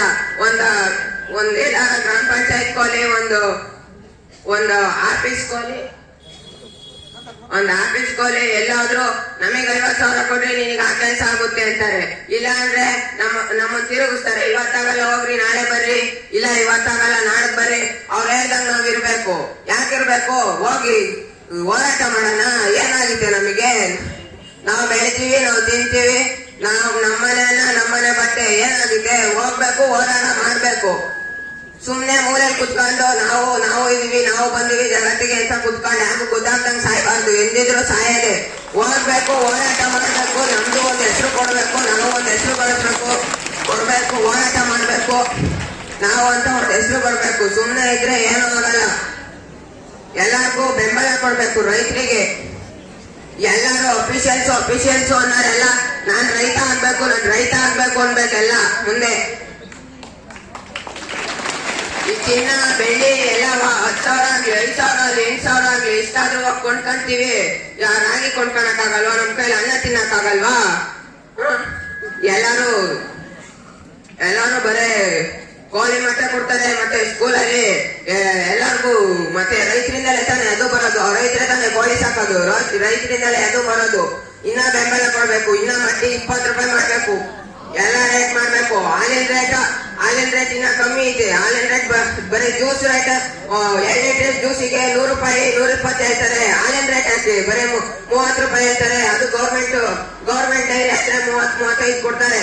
ಅದು ಪ್ರೈವೇಟ್ ಡೈರಿ ಆದ್ರೆ ಬರೀ 25 ರೂಪಾಯಿ ಕೊಡ್ತಾರೆ. ಅಲ್ಲಿ ಮೋದಿದವ್ರು ಹೊಡ್ಕೊಂಡು ತಿಂತಾರೆ. ಎಲ್ಲವ ರೈತರಿಗೆ ಬೇಕು ಇದು ಬೆಂಬಲ.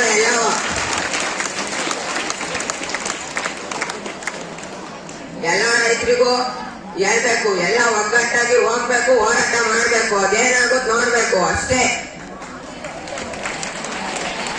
ಬೆಂಬಲ ರೈತರಿಗಂತೂ ಯಾವತ್ತೂ ಇದ್ದಿದ್ದಿದೆ. ಎಲ್ಲಾದ್ರೂ ಸಪೋರ್ಟ್ ಕೊಡ್ತಾರೆ. ರೈತರಿಗೆ ಜಾಸ್ತಿ ಸಪೋರ್ಟ್ ಮಾಡ್ಬೇಕು. ಈಗ ಯಾರೋ ರೈತರು ಮುಂದೆ ಹೋಗ್ತಿಲ್ಲ, ಎಲ್ಲ ಸುಮ್ನೆ ಇರ್ತಾರೆ. ಒಂದ್ ರಾಗಿ ಹಾಕಿರು ಅಂದ್ರೆ ಮಳೆ ಬಂದ್ರೆ ಹಾನಿಕಾರ. ಒಂದ್ಸಲಿ ಮಳೆ ಹೋದ್ರೆ ಬರಗಾಲ, ಏನೇನೋ ಆಗುತ್ತೆ. ಅದೇ ಈಗ ಅಫಿಷಿಯಲ್ಗಳಿಗೆ ಸುಮ್ನೆ ಎಲ್ಲಾರ ಅಂತ ಕುತ್ಕೊಂಡು ಬ್ಯಾಂಕ್ ಮ್ಯಾನೇಜರ್ ಯಾರು ಆದ್ರೆ ಅವ್ರು ಸುಮ್ ಕುತ್ಕೊಂಡು ಒಂದ್ ವರ್ಕ್ ಮಾಡಿ ಬರ್ಲಿ, ಅವ್ರ ಅಕೌಂಟಿಗೆಲ್ಲ ದುಡ್ಡು ಬಂದಿರುತ್ತೆ. ರೈತರಿಗೆ ಏನ್ ಬರುತ್ತೆ? ಒಂದ್ಸಲಿ ಮಳೆ ಹೋಯ್ತು ಅಂದ್ರೆ ಮುಗೀತಪ್ಪ, ರೈತರು ಎಲ್ಲಿಗೆ ಹೋಗ್ಬೇಕು? ಅದನ್ನ ಕೇಳ ಯಾರು ಇಲ್ವಾ? ಕೊಡ್ಲಿ ಬಿಡಿ, 5 ಲಕ್ಷ 10 ಲಕ್ಷ ಕೊಡ್ಲಿ ಬಿಡಿ, ಬ್ಯಾಂಕಲ್ಲಿ ಸಾಲವ ಎಲ್ಲ ಮನ್ನಾ ಮಾಡಿಸ್ಬೇಕು. ಅದನ್ನೆಲ್ಲ ಸರ್ಕಾರಕ್ಕೆ ಮನವಿ ಮಾಡ್ಬೇಕು. ಯಾರು ಹೋಗ್ತಿಲ್ಲ ಮುಂದಕ್ಕೆ, ಅದಂತೂ ಆಗ್ತಿಲ್ಲ. ಅದನ್ನ ಯಾವಾಗ ಆಗುತ್ತೋ ಗೊತ್ತಿಲ್ಲ. ಎಲ್ಲ ಮಕ್ಕಳು ಎಲ್ಲ ಹೋದ್ರೆ ಅದಂತೂ ಹಾಗೆ ಆಗುತ್ತೆ.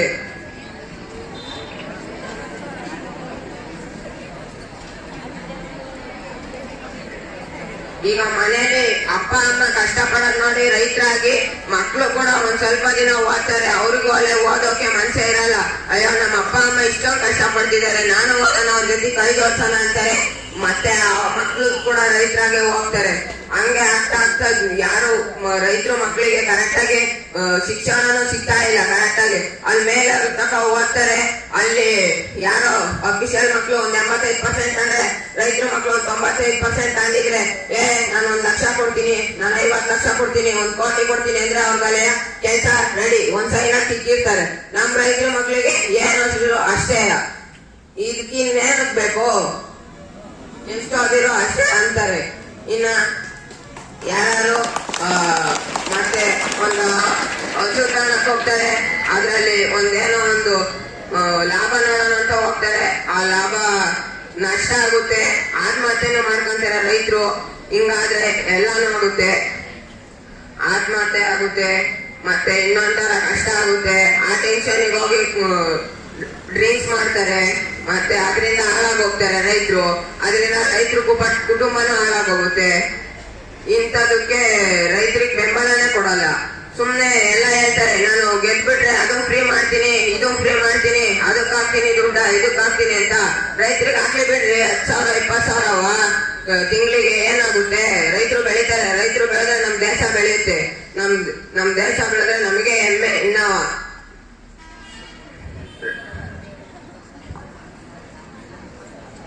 ನಾವು ನಮ್ ದೇಶದಿಂದ ಬೆಳೆದು ಆಹಾರ ಎಲ್ಲ ಬೇರೆ ದೇಶಕ್ಕೆ ಮಾಡಿದ್ರೆ ನಮ್ ದೇಶದ ಬೆಲೆನೇ ಬೇರೆ. ಎಲ್ಲ ಹಿಂಗೆ ವೀಕ್ನೆಸ್ ನಿಲ್ಲಿಸಬಾರ್ದು. ರೈತರುಗಳೆಲ್ಲ ಇನ್ನ ಚೆನ್ನಾಗಿ ಹೋರಾಟ ಮಾಡ್ಬೇಕು. ಇವರಿಗೂ ಕೂಡ ನಾನು ಹೇಳೋದು ಏನು ಬಂದ್ರೆ ಇನ್ನ ಚೆನ್ನಾಗಿ ಹೋರಾಟ ಮಾಡಿ ಇನ್ನ ಎಲ್ಲರಿಗೂ ಒಳ್ಳೇದ್ ಮಾಡ್ಬೇಕು ಅಂತ ಕೇಳ್ಕೊಂತೀನಿ. ಇನ್ನ ಇಷ್ಟನ್ನ ಮಾತಾಡಲು ಅವಕಾಶ ಕೊಟ್ಟಂತ ನಾನು ರೈತರ ಕಷ್ಟಗಳು ಮತ್ತೆ ಅದಕ್ಕೆ ಪರಿಹಾರ ಅಂದ್ರೆ ನಾವು ರೈತರೇ ನಾವು ರಾಗಿ ಹಾಕ್ತೀವಿ ಅಂದ್ರೆ ಅದನ್ನ ಬಿತ್ತಿ ಮತ್ತೆ ಅದು ಈಗ ನಾವು ಆಗಸ್ಟ್ ಬಿತ್ತಿದೀವಿ ಅಂದ್ರೆ ಅದು ನಮ್ಗೆ ಡಿಸೆಂಬರ್ ಅಲ್ಲಿ ಅದು ನಮ್ಗೆ ಕೊಯ್ಯಕ್ಕೆ ಬರುತ್ತೆ. ಅದಕ್ಕೆ 5 ತಿಂಗಳು ಬೇಕು. ಅದನ್ನ ಕೊಯ್ದು ಅದೆಲ್ಲ ಮಾಡಕ್ಕೆ ಒಂದು 25,000 ಆದ್ರೂ ಬೇಕು.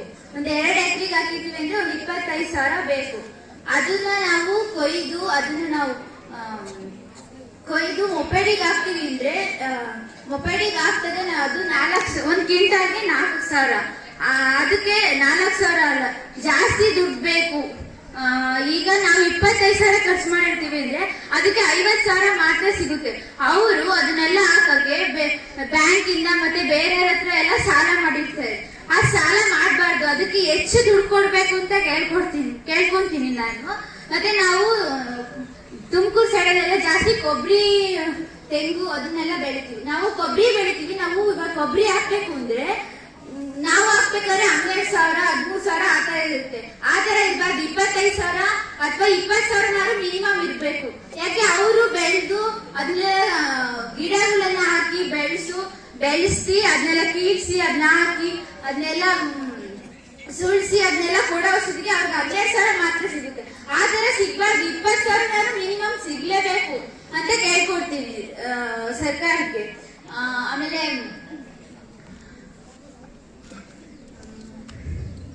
ಆಮೇಲೆ ಇದು ತೆಂಗಿನ ಮರ, ಅದಕ್ಕೆ ಏನೋ ರೋಗ ಬರ್ತದೆ, ಅದಕ್ಕೆ ಔಷಧಿ ಕಂಡುಹಿಡಿಬೇಕು ಅಂತ ಕೇಳ್ಕೊಡ್ತೀನಿ.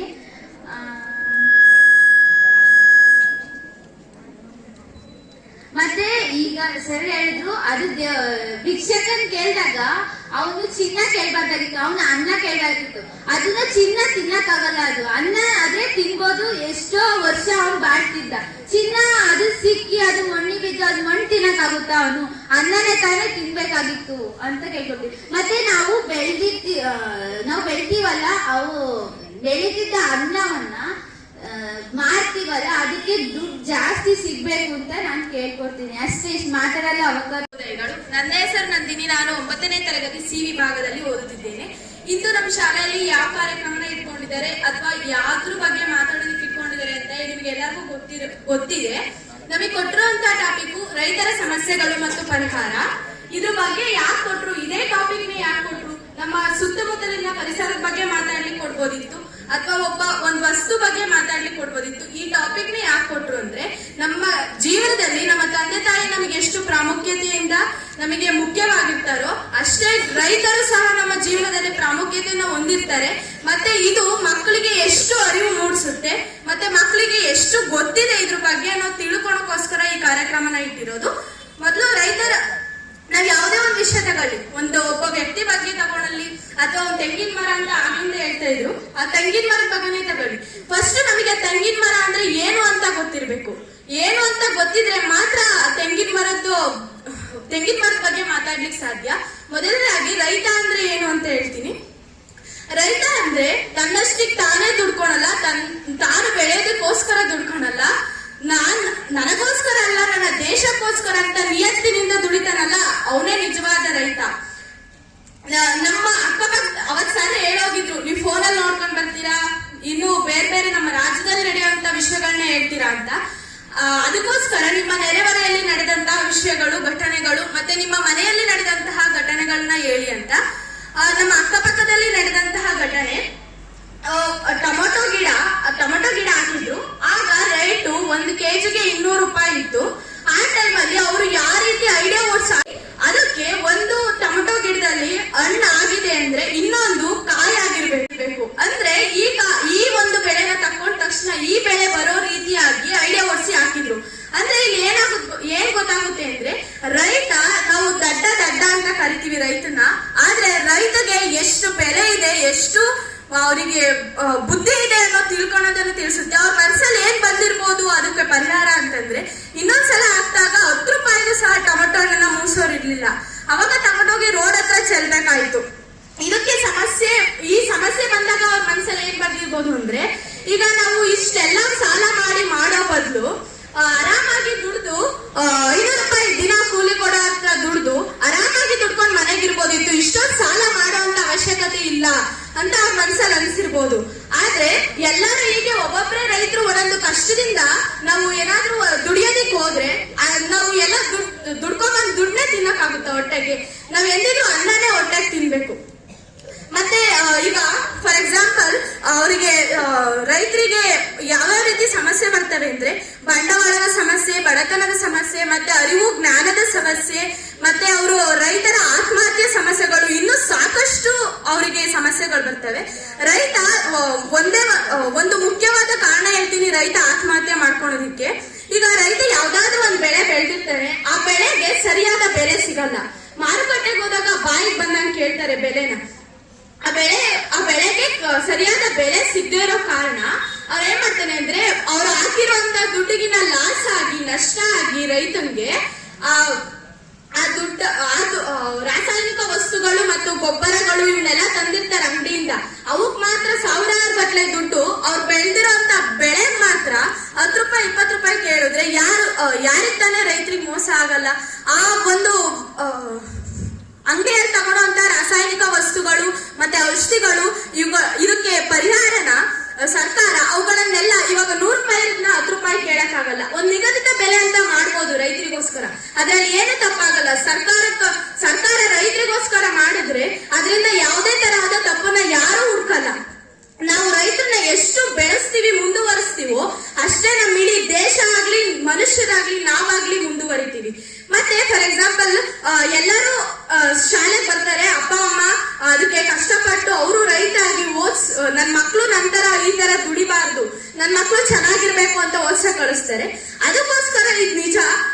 ಎಲ್ಲಾರ್ಗೂ ಎಲ್ಲಾ ಮಕ್ಳಿಗೂ ಒಂದೊಂದರ ಆಸೆ ಆಗ್ಬೇಕಿರುತ್ತೆ. ಇಂಜಿನಿಯರ್ ಆಗ್ಬೇಕು, ಡಾಕ್ಟರ್ ಆಗ್ಬೇಕು, ಲಾಯರ್ ಆಗ್ಬೇಕು, IPS ಮಾಡ್ಬೇಕು, IAS ಮಾಡ್ಬೇಕು, ಇನ್ನು ಸಾಕಷ್ಟು ವಿಷಯಗಳು ಅವ್ರ ತಲೆ ತುಂಬಿರುತ್ತೆ. ಆದ್ರೆ ರೈತ ಆಗ್ಬೇಕು ನಾನು ಅಂತ ಒಬ್ರು ಅನ್ನಲ್ಲ. ಈಗ ಫಾರ್ ಎಕ್ಸಾಂಪಲ್ ಒಂದ್ ಮದ್ವೆ ನಡೀತಾ ಇದೆ ಅಂದ್ರೆ ಹುಡುಗನ್ನ ಕೇಳಿದ್ರೆ ಹುಡುಗಿ ಲಾಯರ್ ಆಗಿರ್ಬೇಕು ಅಥವಾ ನಾನು ಡಾಕ್ಟರ್ ಆಗಿರ್ಬೇಕು ಅಂತ ಹೇಳ್ತಾರೆ. ಹುಡುಗಿ ಕೇಳಿದ್ರೆ ಬಿಸ್ನೆಸ್ ಮ್ಯಾನ್ ಆಗಿರ್ಬೇಕು, IPS ಮಾಡಿರ್ಬೇಕು, IAS ಮಾಡಿರ್ಬೇಕು ಹುಡುಗ ಅಂತ ಹೇಳ್ತಾರೆ. ಅದೇ ರೈತ ಆಗಿರ್ಬೇಕು ಅಂತ ಯಾರು ಹೇಳಲ್ಲ? ರೈತರಿಂದ ಏನು ಸಾಧನೆ ಮಾಡಕ್ಕೆ ಆಗಲ್ವಾ? ಹೈನುಗಾರಿಕೆ, ಕುರಿ ಸಾಗಾಣಿಕೆ, ಕೋಳಿ ಸಾಗಾಣಿಕೆ, ಹಸು ಸಾಗಾಣಿಕೆ ಎಷ್ಟೆಲ್ಲ ಮುಂದುವರೆದಿಲ್ಲ, ಕೋಟ್ಯಾಧೀಶ್ವರು ಆಗಿದ್ದಾರೆ ರೈತರು. ಅದಕ್ಕೆ ಉದಾಹರಣೆಗಳು ಸಾಕಷ್ಟಿವೆ. ನಾನು ಹೇಳ್ದೆ ರೈತರಿಗೆ ಯಾವ್ಯಾವ ರೀತಿ ಸಮಸ್ಯೆಗಳು ಬರ್ತವೆ ಅಂತ. ಸಾಕಷ್ಟು ಸಮಸ್ಯೆಗಳು ಬರ್ತವೆ ರೈತರಿಗೆ, ಅವಕ್ಕೆ ಪರಿಹಾರನೂ ಸಹ ಇರುತ್ತೆ. ಆದ್ರೆ ನಮಗೆ ಸರ್ಕಾರ ಒದಗಿಸ್ಕೊಡಲ್ಲ ಅಷ್ಟೇ. ಅದನ್ನ ಒದಗಿಸ್ಕೊಡ್ಬೇಕು. ರೈತರಿಗಿರುವಂತ ಬೆಲೆ ಯಾವ ಅಫಿಷಿಯಲ್ಸ್ಗೂ ಇಲ್ಲ. ಈಗ ಅಫಿಷಿಯಲ್ಸ್ ಮಾಡಿಯಲ್ಲಿದ್ದಾರೇನು, ಗುಡಿಸಲಿದ್ದಾರೇನು, ಹೊಟ್ಟೆಗೆ ತಿನ್ನುವುದು ಅನ್ನ. ಈಗ ನಮ್ಮ ಹತ್ರ ಇಷ್ಟು ದುಡ್ಡಿದೆ, ಇಷ್ಟು ಚಿನ್ನ ಇದೆ ಅಂತ ಆ ಚಿನ್ನನೇ ತಿನ್ನಕ್ಕಾಗುತ್ತಾ ಹೊಟ್ಟೆಗೆ? ರೈತ ಬೆಳೆದಿರೋ ಅನ್ನನೇ ಯಾವತ್ತೂ ಎಲ್ಲರೂ ತಿನ್ನೋದು.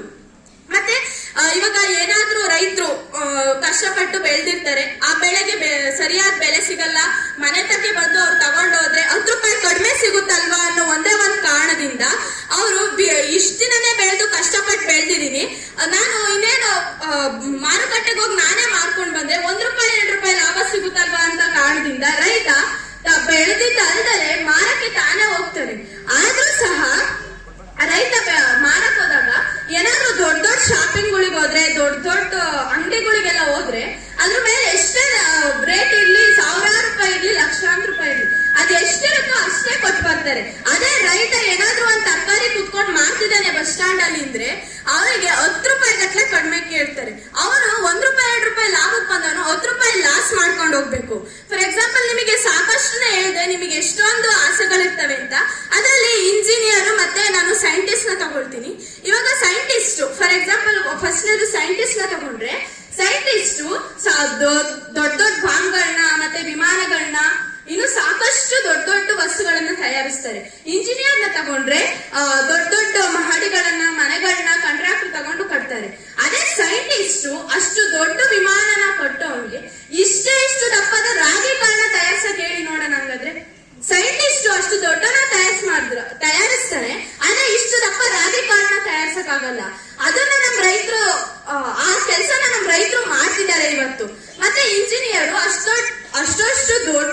ಹೇಳ್ತಾರೆ ಹೊರತು ಅವರ ಜೀವನ ಏನ್ ಕಷ್ಟ ಇದೆ, ಅವ್ರು ಎಷ್ಟು ಕಷ್ಟಪಟ್ಟು ಬೆಳೀತಾರೆ, ಅವ್ರು ಎಷ್ಟು ಕಷ್ಟಪಡ್ತಾರೆ ಒಂದ್ ಬೆಳೆನ ಬೆಳಿಲಿಕ್ಕೆ ಅಂತಂದ್ರೆ ಅಷ್ಟು ಯಾರಿಗೂ ಗೊತ್ತಿಲ್ಲದರೋ ಅಷ್ಟು ಅವರು ಒಂಥರ ಯಾರಿಗೂ ಹೇಳ್ಕೊಳ್ಳದೆ ಆ ಕಷ್ಟಗಳನ್ನ ಅನುಭವಿಸ್ತಿರ್ತಾರೆ.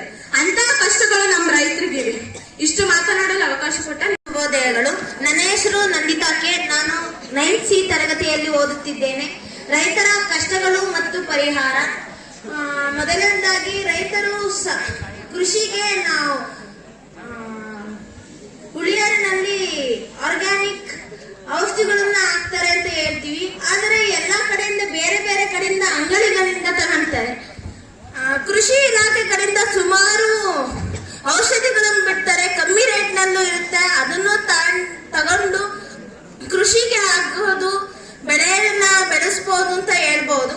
ಇನ್ನೊಂದು, ನಾವು ನಮ್ಮನೆಯಲ್ಲಿ ನಮ್ಮ ತಂದೆ ಈಗ ನಾವು ಅವರೆಕಾಳನ್ನ ಹಾಕಿದೀವಿ, ಅದಕ್ಕೆ ನಾವು ಔಷಧಿನ ಹೊಡಿಲೇಬೇಕು. ಯಾಕಂದ್ರೆ ನಮ್ಮ ಮಣ್ಣು ಅಷ್ಟು ಫರ್ಟಿಲೈಸರ್ ಆಗಿರಲ್ಲ. ಯಾಕಂದ್ರೆ ನಾವು ಮೊದಲಿಂದಾನೇ ನಾವು ಆರ್ಗ್ಯಾನಿಕ್ ಔಷಧಿಗಳನ್ನ ಹಾಕಿ ನಾವು ಮಣ್ಣನ್ನಾರೆ ಫಲವತ್ತತೆನ ನಾವೇ ಕೆಡಿಸಿಬಿಟ್ಟಿರ್ತೀವಿ. ಅದಕ್ಕಾಗಿ ಇವಾಗ್ಲಿಂದಾನೇ ನಾವು ಒಂಚೂರು ಹಸಿನ ಗೊಬ್ಬರ, ಕುರಿ ಗೊಬ್ಬರ ಅಂತವೆಲ್ಲ ಹಾಕಿದ್ರೆ ಮುಂದಿನ ಸರಿ ನಾವು ಆ ಗೊಬ್ಬರನು ಹಾಕಿ ಬೆಳಿಬಹುದು ಅಂತ ಹೇಳಕ್ ಇಷ್ಟಪಡ್ತೀನಿ. ಇನ್ನ ಕೊಬ್ಬರಿ ರೇಟ್ ಅಂತ ಬಂದ್ರೆ, ನಾವು ಈಗ 1-2 ತಿಂಗಳಿಂದ 16,000 ಚಿಲ್ಲರೆ ಏನೋ ಆಗಿತ್ತು ಕೊಬ್ಬರಿ ರೇಟು. ಈಗ ನಾವು 16,000 ಚಿಲ್ಲರೆ ಆಯ್ತಲ್ಲ ಕೊಬ್ಬರಿ ರೇಟ್ ಅಂತ ನಾವು ಒಡ್ಸಿವಿ. ಒಡ್ಸಾದ್ಮೇಲೆ 1-4 ದಿನ ನಾವು ತಗೊಂಡೋಗ್ಬೇಕಾದ್ರೆ ಅದೇ ನಮಗೆ ಈಗ ಮೊಬೈಲ್ ಅಲ್ಲೆಲ್ಲ ಬಿಟ್ಟಿರ್ತಾರಲ್ವಾ, ವಾಟ್ಸಪ್ ಅಲ್ಲಿ, ಫೇಸ್ಬುಕ್ ಅಲ್ಲೆಲ್ಲ ರೇಟ್ಗಳನ್ನೆಲ್ಲ ಬಿಡ್ತಾರೆ. ಅದರಿಂದ ಅದು ದಿಢೀರ್ ಅಂತಾನೆ 14,000 ಹಂಗ ಇಳಿದ್ ಬಿಟ್ರೆ ನಾವೇನ್ ಮಾಡ್ಬೇಕು? 14,000 ಅಷ್ಟು ಚೀಪ್ ಏನಲ್ಲ ನಮ್ಮ ಕೊಬ್ಬರಿ. ಈಗ ನಾವು ಮೊಫೆಟಿಗೆ ಹಾಕ್ತಿವಿ ಕೊಬ್ಬರಿ. ಈಗ ನಾವು ತಗೊಂಡು ಮೊಫೆಟಿಗೆ ಹಾಕಿವಿ ಅಂದ್ರೆ ಬೇರೆ ಕಡೆಯಿಂದ ನಮ್ಮ ರೈತರು ಏನ್ ಮಾಡ್ತಾರೆ ಅಂದ್ರೆ, ನಮ್ಮ ಹತ್ರ ನಿಲ್ಲೋ ಪಾಣಿ, ನಮ್ಮ ಹತ್ರ ನಿಲ್ಲೋ ಓಚನ್ನ ದುಡ್ಡಿಗಾಗಿ ಕೊಟ್ಟು ಬಿಡ್ತಾರೆ.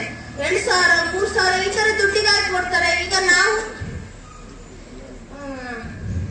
ಕೊಡ್ತಾರೆ, ಹಂಗ್ ಕೊಡ್ಬಾರ್ದು. ಅವರೇ ಬೆಳ್ತಿರ್ತಾರಲ್ಲ, ಅದನ್ನೇ ತಗೊಂಡೋಗಿ ಹಾಕ್ಬೋದಲ್ಲ. ಮತ್ತೆ ಇನ್ನೊಂದು, ಮೊಫೆಟ್ಟಿಗೆ ಹೋಗೋದಾದ್ರೆ ನಾವು ರಾಗಿ ಹಾಕ್ಬೇಕಾದ್ರೂ ಅಷ್ಟೇ, ಅಲ್ಲಿ ತೂಗರ್ ಇಡ್ತಾರಲ್ಲ, ಅವ್ರು ಕರಿಯರಾಗಿ ಬಿಳೆರಾಗಿ ಆ ತರ ಹೇಳ್ಬಿಟ್ಟು ನಮಗೆ ಬೇರೆ ಮಾಡ್ಬಿಡ್ತಾರೆ.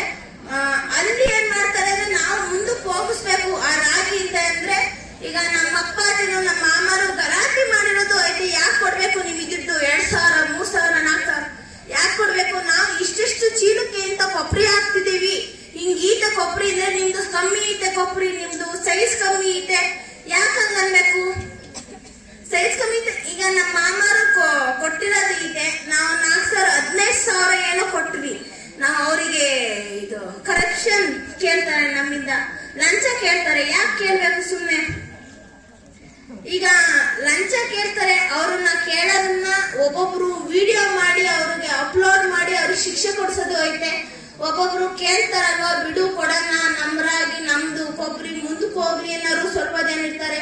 ಅವರು ಕೊಡಬಾರ್ದು ಅಂತ ಹೇಳಕ್ಕೆ ಇಷ್ಟಪಡ್ತೀನಿ. ಯಾಕಂದ್ರೆ ನಾವು ಬೆಳೆಯೋರು, ನಾವು ಕಷ್ಟಪಟ್ಟು ಬೆಳೆದು ಬಿತ್ತು ಕೊಡೋರು ನಾವು. ಅವ್ರ ಯಾಕೆ ದುಡ್ಡು ತಿನ್ಬೇಕು? ಇನ್ನ ತಗೊಳೋರು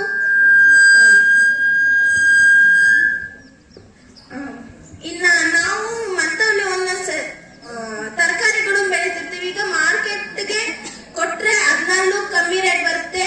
ಇನ್ನ ಬೇರೆ ತೋಲಿ ಮಾರಕ ನಮ್ಮ ಮಾಮ ಸೈಕಲ್ ಅಲ್ಲಿ ಹೋಗುತ್ತೆ. ಎಷ್ಟೋ ಸತಿ ಅವ್ರು ಹೋಗ್ಬೇಕಾದ್ರೆ ಆಕ್ಸಿಡೆಂಟ್ ಆಗಿರುವಂತ ಸಂದರ್ಭ ಇರ್ಬೋದು, ಅವ್ರಿಗೆ ಒಂಚೂರು ದುಡ್ಡು ಜಾಸ್ತಿ ಬರುತ್ತಲ್ವಾ ಕೊಟ್ರೆ ಅಂತ. ಅದರಲ್ಲೂ ಒಬ್ಬೊಬ್ರು ಚೌಕಾಸಿ ಮಾಡಿರ್ತಾರೆ, ಇಲ್ಲ ನಾವು 15 ರೂಪಾಯಿ ಕೊಟ್ರೆ ಬೇಡ, 10 ರೂಪಾಯಿ ಕೊಡು ಅಂತ ಇರ್ತಾರೆ. ಯಾಕಂದ್ರೆ ಮನೆ ಬಂದು ಕೊಡ್ತಿರ್ತಾರೆ ಪಾಪ ಅವರು.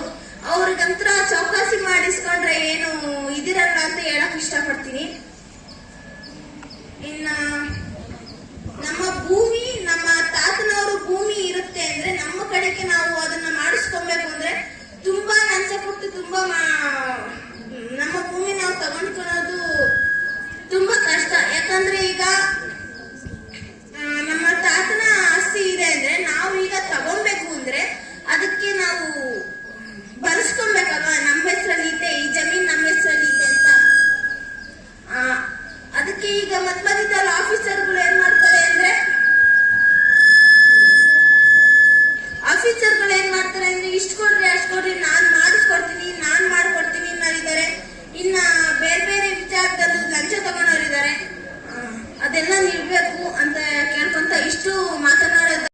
ವಿಭಾಗದಲ್ಲಿ ಓದುತ್ತಿದ್ದೇನೆ.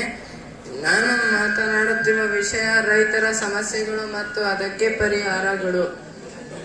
ಮೊದಲು ನಾನು ಸಮಸ್ಯೆಗಳನ್ನು ಹೇಳುತ್ತೇನೆ.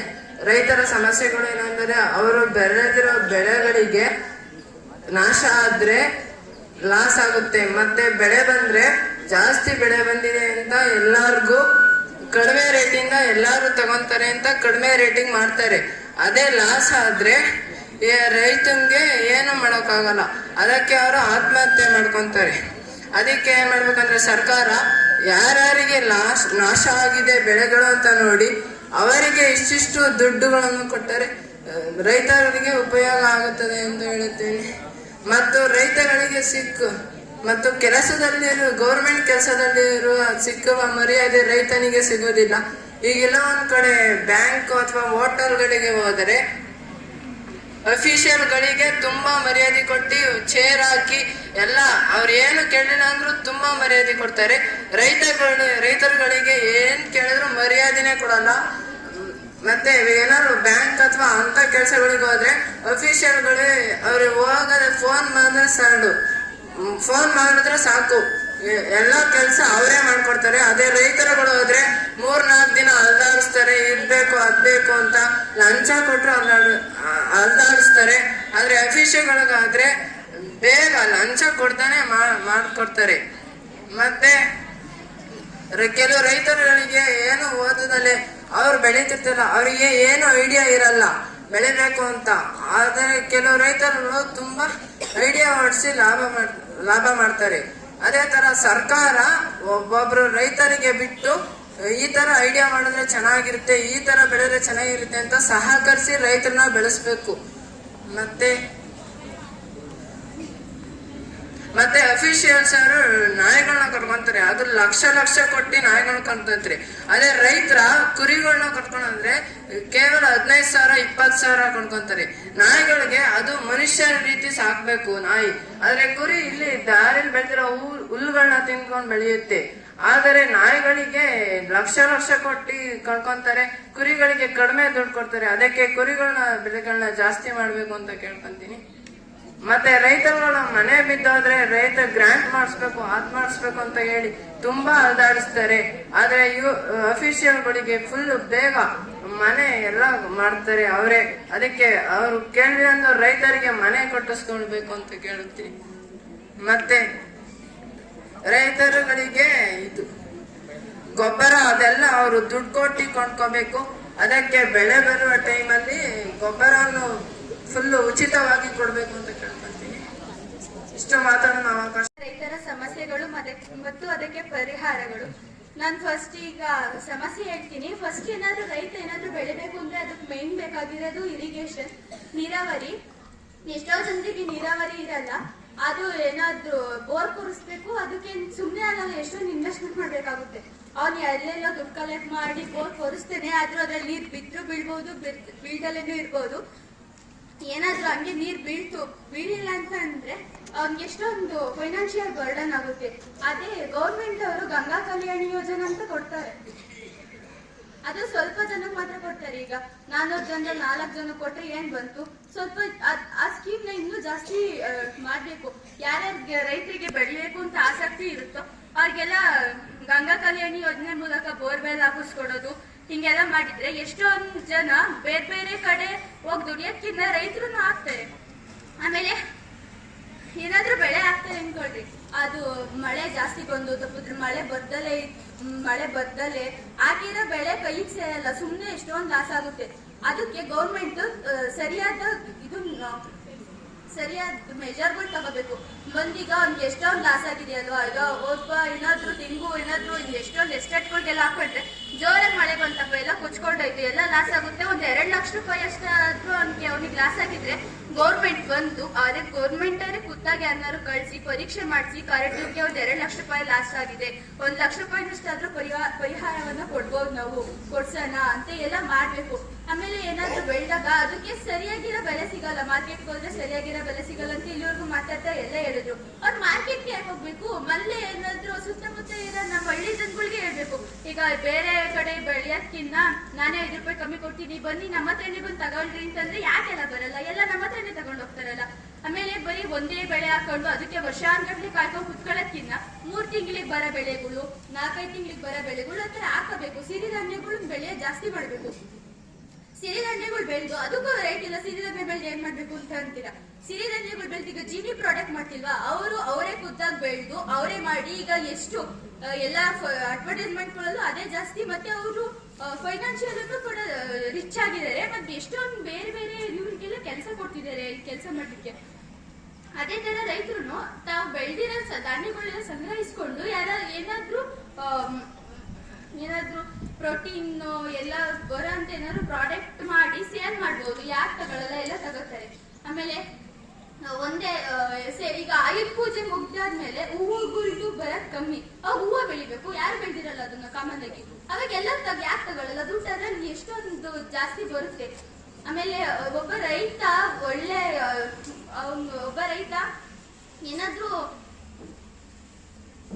ಏನಾದ್ರೂ ಇನ್ಕ್ರೀಸ್ ಆಗಿದ್ದಾನೆ ಫೈನಾನ್ಷಿಯಲಿ, ಅವನಿಗೆ ಒಳ್ಳೆ ಲಾಭ ಆಗಿದೆ ಅಂತಂದ್ರೆ ಒಂದು ಅವನು ಅನುಭವಸ್ಥ ಆಗಿರ್ತಾನೆ, ಇಲ್ಲ ಒಬ್ಬ ಎಜುಕೇಟೆಡ್ ಆಗಿರ್ತಾನೆ.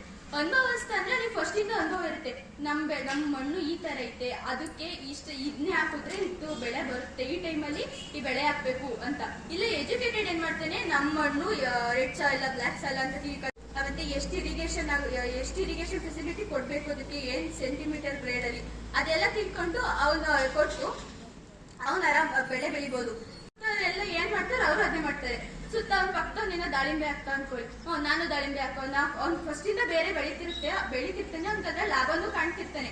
ಆದ್ರೆ ಇನ್ನೂ ಅತಿ ಆಸೆ, ಇನ್ನೂ ಬರ್ಬೇಕು ಅಂತ, ಅವ್ನಿಗೆ ಅಷ್ಟೊಂದಂತೂ ನನಗೂ ಬರುತ್ತಲ್ವಾ ಅಂತ. ಅವ್ನ ಮಣ್ಣಿಗೆ ದಾಳಿಂಬೆ ಸೂಟೆ ಆಗಲ್ಲ, ಹಂಗಾರು ದಾಳಿಂಬೆನೆ ಹಾಕೋದು. ಇಂಥದ್ದೆಲ್ಲ ದಡ್ತನ ಪ್ರದರ್ಶನ ಮಾಡ್ಕೋತಾರೆ ರೈತರು. ಆಮೇಲೆ ಎಲ್ಲರೂ ನೋಡಿದ್ರೆ ರೈತರು ಆತ್ಮಹತ್ಯೆ, ಸಾಲದಿಂದ ರೈತರು ಆತ್ಮಹತ್ಯೆ ಮಾಡ್ಕೊಂಡಿದ್ದಾರೆ ಅಂತ ಕೇಳ್ಪಡ್ತೀವಿ. ಆಗ ಯಾಕೆ ಆತ್ಮಹತ್ಯೆ ಮಾಡ್ತಾರೆ ಅಂದ್ರೆ, ಈಗ ಗೌರ್ಮೆಂಟ್ ಸಾಲ ಏನೋ ಕೊಡುತ್ತೆ ಬ್ಯಾಂಕ್, ಓಕೆ, ಆದ್ರೆ ಅವರು ಟೈಮಿಂಗ್ಸ್ ಕೊಡ್ತಾರೆ 1 ವರ್ಷದೊಳಗೆ ತೀರಿಸ್ಬೇಕು ಅಂತ. ಆಮೇಲೆ ಇವ್ರ ಕೈಲಿ 1 ವರ್ಷದ ಬೆಳೆ ಲಾಸ್ ಆಗುತ್ತೆ, ಅವ್ರ ಕೈ ತೀರ್ಸಕ್ ಆಗಲ್ಲ. ಅದಕ್ಕೆ ಗೌರ್ಮೆಂಟ್ ಏನ್ ಮಾಡ್ಬೇಕು ಅಂತಂದ್ರೆ, 1 ವರ್ಷ ಕೊಟ್ಟಿರೋ ಟೈಮ್ ನ ಸ್ವಲ್ಪ ಎಕ್ಸ್ಟೆಂಡ್ ಮಾಡ್ಬೇಕು, 1 3 ವರ್ಷ. ಈ ಸಲ ಬೆಳೆ ಲಾಸ್ ಆದ್ರೂ ನೆಕ್ಸ್ಟ್ ಸಲ ನಾವು ಬರೋ ದುಡ್ಡಲ್ಲಿ ನೀನು ಬರೋದು ಬೆಳೆದು ಆದಾಯ ಬರುತ್ತಲ್ಲ ಅವಾಗ್ಲಾರು ತೀರಿಸುವಂತೆ ಬಿಡು ಅಂತ ಅವಾಗ್ಲ ಅಲ್ಲಿ ಆಪರ್ಚುನಿಟಿ ಕೊಡ್ಬೇಕು. ಮತ್ತೆ ಚಾನಲ್ ಬರ್ತಿದೆ, ಇನ್ನೂ ಎಷ್ಟೊಂದು ಕೆರೆಗಳಿಗೆ ಬಂದಿಲ್ಲ, ಆಲ್ರೆಡಿ ಚಾನಲ್ ಸ್ಟಾಪ್ ಆಗಿದೆ. ನಮ್ಮ ಕಡೆ ಇನ್ನೂ ಏನು ಬಂದೇ ಇಲ್ಲ. ರೈತರುಗಳಿಗೆ ನಾವು ರೈತರು ಅಂತ ಹೇಳ್ಕೊಳ್ಳಿಕ್ಕೆ ಹೆಮ್ಮೆ ಆಗ್ಬೇಕು. ಮತ್ತೆ ನಮ್ ನಾವು ಎಂದೂ ಬಿಟ್ಕೊಡ್ಬಾರ್ದು. ಈಗ ಎಷ್ಟೊಂದು ಮಿಷನರಿಗಳು ಬಂತು ಅಂತ ಊರಲ್ಲಿ ಎಲ್ಲಿ ಬೇಸಾಯ ಎಲ್ಲ ಮಾಡ್ತಿದ್ರಲ್ಲ ಅವಾಗ, ಈ ಗೊಬ್ಬರಾರು ಬೇಸಾಯ ಮಾಡೋರ್ನ ಯಾರಾದ್ರೂ ನೋಡಿದ್ದೀರಾ? ಚಾನ್ಸೇ ಇರಲ್ಲ. ಹಳ್ಳಿಗಳಲ್ಲೂ ಇರಲ್ಲ, ಈಗೆಲ್ಲ ಸಿಟಿಗಳಾಗಿದ್ದಾವೆ, ಹಳ್ಳಿಗಳಲ್ಲೂ ಬೇಸಾಯ ಏನು ಮಾಡೋದಿರಲ್ಲ. ಈಗ ರಾಗಿದು ಮಿಷಿನ್ ಬಂದಿದೆಯಲ್ವಾ, ಆಗಿನ ಕಾಲದಲ್ಲಿ ರಾಗಿ ಸುಗ್ಗಿ ನೋಡ್ಬೇಕಂದ್ರೆ ಕನಿಷ್ಠ ಪಕ್ಷ 2-3 ವಾರನಾದ್ರೂ 15 ದಿವಸನಾದ್ರೂ ಬೇಕಿತ್ತು. ಅದೆಲ್ಲ ಕಟಾವ್ ಮಾಡಿ ಏರ್ಕೊಂಬಂದು ಕಣ ಮಾಡಿ ಎಲ್ಲ ಮಾಡಿ. ಈಗಿನ ಜನರೇಷನ್ ಮಕ್ಳುಗಳಿಗೆ ನಮಗೇನೆ ಆ ಕಣ ಅಂದ್ರೆ ಏನು, ಮತ್ತೆ ಎತ್ತಿನ ಗಾಡಿ ಅಂದ್ರೆ ಹೆಂಗಿರುತ್ತೆ ಎಲ್ಲ ಏನು ಗೊತ್ತೇ ಇರಲ್ಲ. ಹಳ್ಳಿಲಿರೋರಿಗೆ, ರೈತರ ಮಕ್ಕಳಾಗಿರೋರಿಗೆ ಸ್ವಲ್ಪ ಗೊತ್ತಿರುತ್ತೆ. ಬೇರೆ ಸಿಟಿಗಳಲ್ಲಿ ಇರೋದ್ರಂತೂ ಏನು ಗೊತ್ತೇ ಇರಲ್ಲ. ಏನಾದ್ರೂ ಫಸ್ಟಿಗೆ ನಾವು ರಾಗಿ ಹಾಕೊಂಡ್ರೆ, ಈಗಾಗಿರೋದು ಅದೇ ಹಳ್ಳಿಗಳಲ್ಲೂ ಅದೇ, ಫಸ್ಟಿಗೆ ರಾಗಿ ಹಾಕೊಂಡ್ರೆ ಕೊನೆಗೆ ಕುಯ್ಯಕ್ಕೆ ಮಿಷಿನ್ ಅವ್ರ ಪಕ್ಕದ ಜಮೀನವ್ರಿಗೆ ಬಂದಿರುತ್ತಲ್ಲ, ಅವಾಗ ನಮ್ದು ಒಂದ್ ಸ್ವಲ್ಪ ಕುಯ್ಕೊಡ್ರಿ ಅಂತ ಅಲ್ಲಿ ಡೈರೆಕ್ಟ್ ರಾಗಿನೇ ಮನೆಗೆ ತಗೊಬಿಡ್ತಾರೆ. ಈಗ ಎಷ್ಟೊಂದು ಹೋರಾಟ ಮಾಡಿರೋರು ನಮ್ಮ ಸ್ಟೇಜ್ ನಲ್ಲಿ ಕೂತಿದ್ದಾರೆ. ಈಗ ನಾನು ಹೇಳಿದ್ನಲ್ಲ ಸಾಲದ್ದು, ಅದನ್ನ 1 ವರ್ಷ ಇರೋ ಟೈಮ್ ನ 3 ವರ್ಷಕ್ಕೆ ಎಕ್ಸ್ಟೆಂಡ್ ಮಾಡಿದ್ರೆ ಹೋರಾಟ ಮಾಡಿ ರೈತರ ಆತ್ಮಹತ್ಯೆಗಳನ್ನ ಕಮ್ಮಿ ಮಾಡ್ಕೊಡ್ಬೇಕು ಅಂತ ಕೇಳ್ಕೊಳ್ತೀನಿ.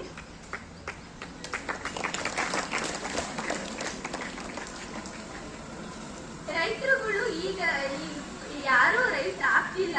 ಈಗ ನಾವು ರೈತರುಗಳು ಕಟ್ಸಿದ್ದಾರೆ ಸರ್, ಎಲ್ಲಾರು ನೋಡ್ರಿ, ಯಾರಾದ್ರೂ ಯಂಗ್ಸ್ಟರ್ಗಳು ಕೂತಿದ್ದಾರೆ, ಎಲ್ಲ ವಯಸ್ಸಾಗಿರೋರೆ ಕುಂತಿರೋದು. ಯಾಕೆಂದ್ರೆ ಅದಕ್ಕೆ ಸರಿಯಾದ ರೀತಿಯಲ್ಲಿ ಮಳೆ ಆಗಿರ್ಬೋದು, ಗೌರ್ಮೆಂಟ್ ಇಂದ ಕೊಡ್ತಿರೋ ಅನುಕೂಲಗಳಾಗಿರ್ಬೋದು ಇನ್ನೂ ಕೊಡ್ಬೇಕು. ಅವಾಗ ಈ ಬೆಂಗಳೂರು ಮತ್ತೆ ಬೇರೆ ಬೇರೆ ಸಿಟಿಗೆ ಹೋಗಿ ದುಡಿತೀವಿ ಅಂತೆಲ್ಲ ಹೋಗ್ತಿದಾರಲ್ಲ, ಅವ್ರು ಯಾರು ಹೋಗಲ್ಲ. ಅವಾಗೆಲ್ಲ ರೈತರ ಆಗಕ್ಕೇನೆ ಇಷ್ಟಪಡ್ತಾರೆ.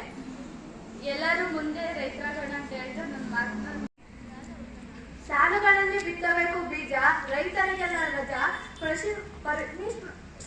ಪರಿಶ್ರಮಕ್ಕೆ ಸಿಕ್ಕ ಬೆಲೆ, ರೈತನ ಬಾಳೆ ಸಕ್ಕರೆ. ಭೂಮಿ ತಾಯಿಯನ್ನು ನಂಬಿರುವುದು ರೈತನನ್ನ, ರೈತ ನಂಬಿರುವುದು ಇಡೀ ದೇಶನನ್ನ.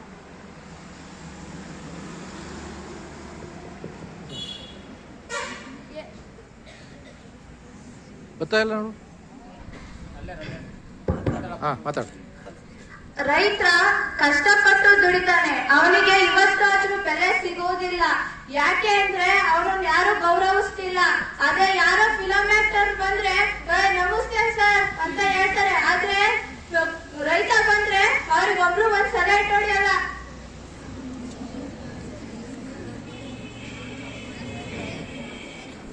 ಯಾವ್ದಾರ ಮದ್ವೆಗೆ ಹೋಗ್ತಾರೆ, ಅಫಿಷಿಯಲ್ ಮದ್ವೆಗೆ, ಆದ್ರೆ ಎಲ್ಲ ಚಿನ್ನ ಬೆಳ್ಳಿ ಹಾಕೊಂಡ್ ಬಂದಿರೋರ್ನೇ ಮಾತಾಡಿಸ್ತಾರೆ, ಆದ್ರೆ ರೈತನನ್ನು ಒಬ್ಬನು ಮಾತಾಡ್ಸಲ್ಲ. ಇಡೀ ಫೋಟೋ ತೆಗಿಯಕ್ಕೂ ಅವ್ರು ಕರೀತಾರೆ, ಮಾತ್ರ ರೈತನನ್ನು ಒಂದ್ಸತಿ ಫೋಟೋ ಕರೆಯಲ್ಲ. ಅವರನ್ನು ಇದುವರೆಗೂ ಯಾರು ಜಾಸ್ತಿ ಬೆಲೆನೇ ಕೊಡಲ್ಲ. ಆದ್ರೆ ರೈತ ಕಷ್ಟ ಬಂತು, ಅವ್ರಿಗೆ ಚಳಿ ಮಳೆಯನ್ನೇ ಕೇಳಲ್ಲ. ರೈತ ಹೊಲದಲ್ಲಿ ಬಹಳ ಕೆಲಸ ಮಾಡಿ ದುಡಿತಾರೆ. ಆಮೇಲೆ ಗೌರ್ಮೆಂಟ್ ಜಾಬ್ ಇರೋರು ಕುತ್ಕೊಂಡು ಕೆಲಸ ಮಾಡ್ತಾರೆ, ಅವ್ರಿಗೆ ಜಾಸ್ತಿ ಸಂಬಳ ಕೊಡ್ತಾರೆ 1 ಲಕ್ಷ. ಆದ್ರೆ ರೈತ ಹೊಲದಲ್ಲಿ ಕೆಲಸ ಮಾಡಿದ್ರೆ 1 ಲಕ್ಷ ದುಡ್ಡು ಕೊಡಲ್ಲ. ಅವರಿಗೂ ಕೊಡ್ಬೇಕು ಅಂತ ಸರ್ಕಾರ ಇದುವರೆಗೂ ಏನು ಅನ್ಕೊಂಡಿಲ್ಲ ಅನ್ಸುತ್ತೆ. ಸರ್ಕಾರ ಇನ್ಮುಂದೆ ರೈತರಿಗೆ ಗೌರ್ಮೆಂಟ್ ಜಾಬ್ಗೆ ಎಷ್ಟು ಕೊಡ್ತಾರೆ ದುಡ್ಡು ಅಷ್ಟು ಕೊಡ್ಬೇಕು ಅಂತ ಕೇಳ್ಕೊಂತಾ ಇದ್ದೀವಿ. ಎಲ್ಲ ರೈತರು ಕೇಳ್ಬೇಕು ಅಂದ್ರೆ ಎಲ್ಲ ಹೋರಾಟಕ್ಕೆ ನಿಂತ್ಕೊಂಡು ನಿಮ್ ಬೆಲೆನ ನೀವು ತಗೊಳ್ಳೇಬೇಕು ಅಂತ ಕೇಳ್ಕೊಂತಾ ಇದೀವಿ. ಆದ್ರೆ ನೀವು ಮಾತ್ರ ಸುಮ್ ಕುತ್ಕೊಂಡು ಅವ್ರೇನ್ ಮಾತಾಡ್ತಾರ ಮಾತ್ ಕೇಳ್ಕೊಂಡ್ ಕುತ್ಕೊಂತೀರಾ. ಆದ್ರೆ ಏನಾರ ಒಂದ್ ಕೆಲಸ ಮಾಡ್ಸಕ್ ಹೋಗ್ಬೇಕು ಅಂದ್ರೆ ಅದ್ ಸೈಡ್ ನಿಂತ್ಕೊಂತೀರಾ. ಅದೇ ಅಫಿಷಿಯಲ್ ಬಂದ್ರೆ ಅವರು ಫಸ್ಟ್ ಬರ್ರಿ, ಮುಂದೆ ನಾವು ಕೆಲಸ ಮಾಡಿಸ್ಕೊಡ್ತೀವಿ ಅಂತಾರೆ. ನಿಮ್ಮನ್ನ ಒಂದ್ 5-6 ದಿನನಾರು ಓಡಾಡಿಸ್ತಿರ್ತಾರೆ. ನೀವು ಒಂಚೂರು ಬಾಯಿ ಮಾಡಿದ್ರೆ ನಮಗೇನ್ ಬೆಳೆ ಇಲ್ವಾ ಅಂತ ಕೇಳಿದ್ರೆ ಹೋಗಿ ಬರ್ರಿ ಅಂತ ಕರೀತಾರೆ.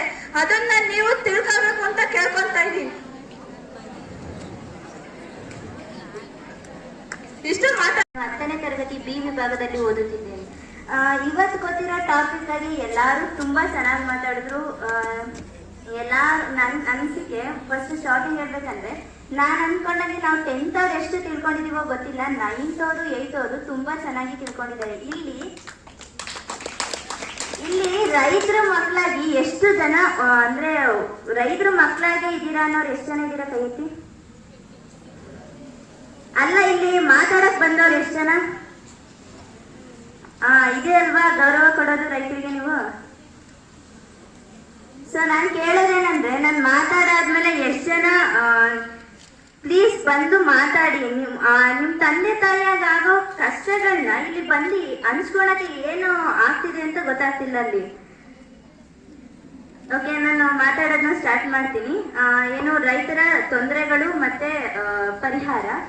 ಫಸ್ಟ್ ರೈತರಿಗೆ ಕಾಮನ್ ಆಗಿ ಬರೋ ತೊಂದರೆಗಳಂದ್ರೆ, ಫಸ್ಟ್ ಹಿಂದಿನ ಕಾಲಕ್ಕೆ ಹೋದ್ರೆ ಕಂದಾಯ ಕಟ್ತಿದ್ರು ಅವರು. ಏನು ಬ್ರಿಟಿಷ್ ಜಾರಿಗೆ ತಂದಲ್ವಾ, ಸೊ ಕಂದಾಯ ಕಟ್ತಿದ್ರು. ಈಗ ಬಂದ್ರೆ ಫಸ್ಟ್ ಎಲೆಕ್ಟ್ರಿಸಿಟಿ ಪ್ರಾಬ್ಲಮ್, ಅಂದ್ರೆ ವಿದ್ಯುತ್ ನೆಟ್ಟಾಗಿ ಕೊಡಲ್ಲ.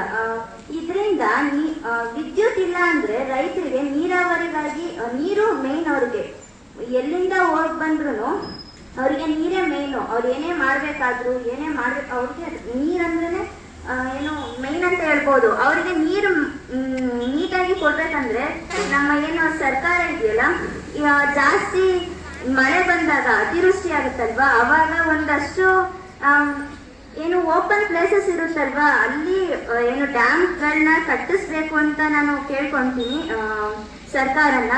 ನೆಕ್ಸ್ಟ್ ಬಂದ್ರೆ ಅವರು ಎಲೆಕ್ಟ್ರಿಸಿಟಿ ಪ್ರಾಬ್ಲಮ್ ಆಗುತ್ತೆ. ನೆಕ್ಸ್ಟ್ ಅತಿವೃಷ್ಟಿ ಆದ್ರೆ ಏನು ಫಸಲು ಬಂದಿರುತ್ತಲ್ಲೋ ಅದಕ್ಕೆ ಕರೆಕ್ಟಾಗಿ ಬೆಳೆ ಸಿಗಲ್ಲ. ಹೇಳ್ತಾರೆ, ನಾನು ಅಷ್ಟು ಸಬ್ಸಿಡಿ ಕೊಡ್ತೀನಿ, ನಾನು ಇಷ್ಟು ಸಬ್ಸಿಡಿ ಕೊಡ್ತೀನಿ, ನನಗೆ ಓಟ್ ಹಾಕ್ರಿ ಅಂತ. ಇಲ್ಲಿವರೆಗ ಅದು ಕಾರ್ಯರೂಪಕ್ಕೆ ತಂದಿರೋ ಇಲ್ವೇ ಇಲ್ಲ. ತಂದ್ರು ಎಲ್ಲೋ ಇಬ್ರು ಒಬ್ರು ತರ್ಬೋದೇನೋ, ಇನ್ನು ಉಳಿದವ್ರು ಯಾರು ತರದೇ ಇಲ್ಲ. ಇದಕ್ಕಾಗಿ ಹೋರಾಟ ಮಾಡ್ತಾರೆ. ಎಲ್ಲಿ ಉಪವಾಸ ಸತ್ಯಾಗ್ರಹ ಅಂತ ಮಾಡ್ತಾರಂತೆ, ಅಲ್ಲೆಲ್ಲೋ ಕುತ್ಕೊಂತಾರೆ, ಇಲ್ಲೆಲ್ಲೋ ಕುತ್ಕೊಂತಾರೆ. ಅವ್ರಿಗೂ ಕೂಡ ಹೆಂಗಂದ್ರೆ ಹೇಳ್ ಕಳ್ಸಿರ್ತಾರೆ, ನೀವು ಹೋಗಿ ನೀವು ಹಿಂಗ್ ಮಾಡಿ ನಾವು ನಿಮ್ಗೆ ಏನೋ ಅವರು ರಾಜಕೀಯದಿಂದಲೇ ಬಂದಿರ್ತಾರೆ, ನಿಮಗೆ ಪ್ರತಿಭಟನೆ ಮಾಡಿದ್ರೆ ನಿಮ್ಗೆ ಇಷ್ಟು ಕೊಡ್ತೀವಿ ಸಂಬಳ, ಅಷ್ಟು ಕೊಡ್ತೀವಿ. ಪ್ರತಿಭಟನೆ ಮಾಡೋದಕ್ಕೂ ಕೂಡ ದುಡ್ಡಿಸ್ಕೊಳ್ಳೋವಷ್ಟು ಕೀಳ್ಮಟ್ಟಕ್ಕೆ ಬಂದ್ಬಿಟ್ಟಿದ್ದಾರೆ ಜನ. ಮತ್ತೆ ಈಗ ಅಷ್ಟಾದ್ಮೇಲೆ ಈಗ ಅನಾವೃಷ್ಟಿ ಆಗುತ್ತೆ. ಅನಾವೃಷ್ಟಿ ಆದಾಗ ಬರಡಾಗೋಗುತ್ತೆ ಪ್ರದೇಶ, ಅಲ್ಲಿಗೂ ಮತ್ತೆ ಅಲ್ಲಿ ಸಬ್ಸಿಡಿ ಕೊಡ್ತೀವಿ ಅಂತ ಹೇಳ್ತಾರೆ, ಮತ್ತೆ ಅದಕ್ಕೂ ಕೊಡಲ್ಲ. ನೆಕ್ಸ್ಟ್ ಇನ್ನು ಮುಂದೆ ಬಂದ್ರೆ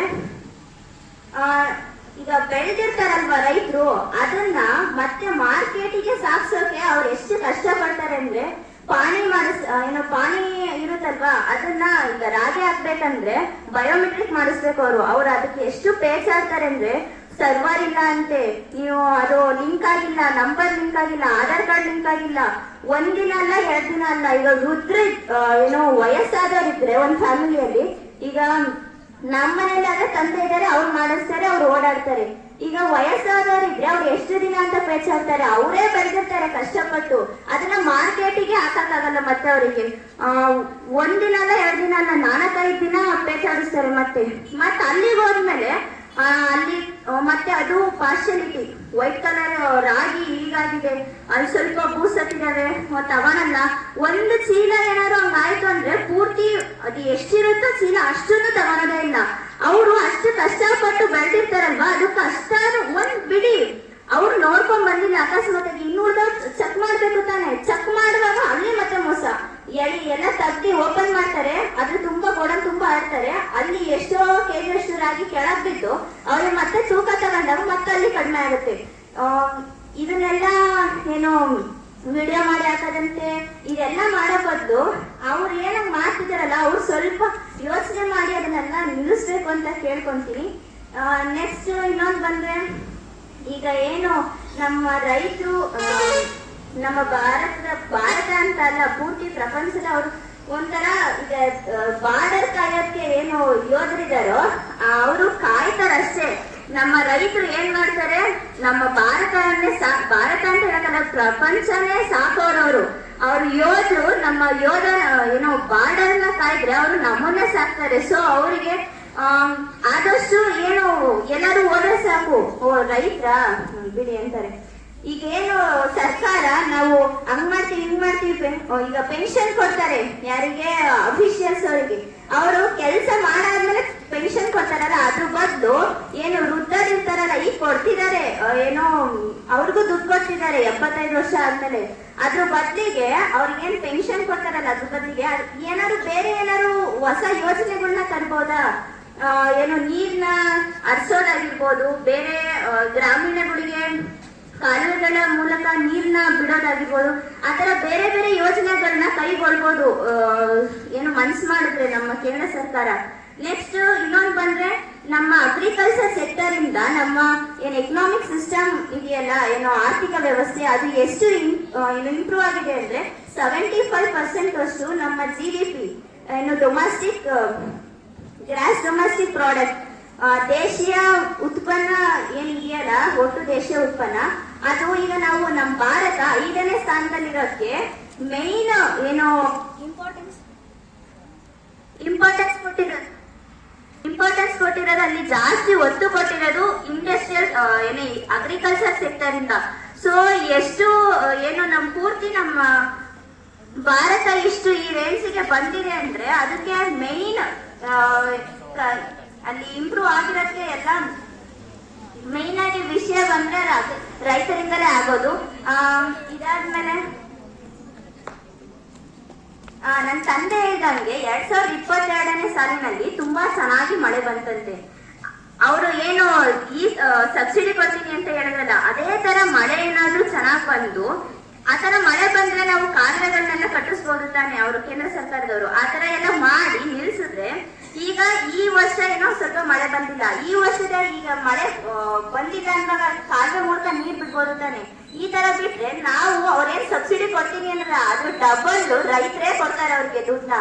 ಸೊ ಅದರಿಂದ ಅವ್ರೇನು ಏನ್ ಜಾಸ್ತಿ ಮಳೆ ಬಂದಾಗ ಸರ್ಕಾರ ಇದನ್ನ ಕೊಡ್ತೀನಿ ಅದನ್ನ ಕೊಡ್ತೀನಿ, ಅವರು ಬೆಳೆ ಪರಿಹಾರ ಕೊಡ್ತೀನಿ ಅಂತ ಅಂತಾರಲ್ವಾ, ಅದು ಬದಲು ಅಲ್ಲಿ ಹೋಗ್ತಿರೋ ವೇಸ್ಟ್ ನೀರ್ನ ನಿಲ್ಲಿಸಿ ಡ್ಯಾಮ್ಗಳಾಗಿ ಕನ್ಸ್ಟ್ರಕ್ಟ್ ಮಾಡಿ, ಯಾವ ವರ್ಷದಲ್ಲಿ ಮಳೆ ಬರಲು ಆ ವರ್ಷಕ್ಕೆ ಆ ಮಳೆ ನೀರ್ನ ಗ್ರಾಮಗಳಿಗೆಲ್ಲ ಕಾಲುವೆ ಮೂಲಕ ಬಿಟ್ರೆ ಅವ್ರು ಕೊಡ್ತಾರಲ್ಲ ಸಬ್ಸಿಡಿ ಅದು ಟ್ರಿಪಲ್ ಕೊಡ್ತಾರೆ ರೈತರವರಿಗೆ. ಸೊ ಎಲ್ಲರಿಗೂ ಕೇಳ್ಕೊಳ್ಳೋದಿಷ್ಟೇ, ಯಾರು ಕೂಡ ನಾನು ರೈತರ ಮಕ್ಕಳಾಗಿ ಹುಟ್ಟಿದೀನಿ ಅಂತ ಯಾರು ಬೇಜಾರ್ ಮಾಡ್ಕೋಬೇಡಿ. ಯಾಕಂದ್ರೆ ಅವರು ನಮ್ಮ ಭಾರತ ದೇಶದ ಬೆನ್ನೆಲುಬು. ಸೊ ಅವ್ರನ್ನ ಗೌರವಿಸಿ ಅಂತ ಹೇಳ್ತಾ ಜೈ ಕಿಸಾನ್ ಜೈ ಭಗವಾನ್. ನನ್ನ ಈ ಪುಟ್ಟ ಭಾಷಣ ಕೇಳಿದ ಎಲ್ಲರಿಗೂ ಗೌರವಿಸುತ್ತೇನೆ. ನಾನು ಹೇಳ್ದೆ, ನನ್ನ ಹೆಸರು ವಿನುತಾ, 10ನೇ ತರಗತಿ ಡಿ ವಿಭಾಗದಲ್ಲಿ ಓದುತ್ತಿದ್ದೇನೆ. ರೈತ ದೇಶದ ಬೆನ್ನೆಲುಬು.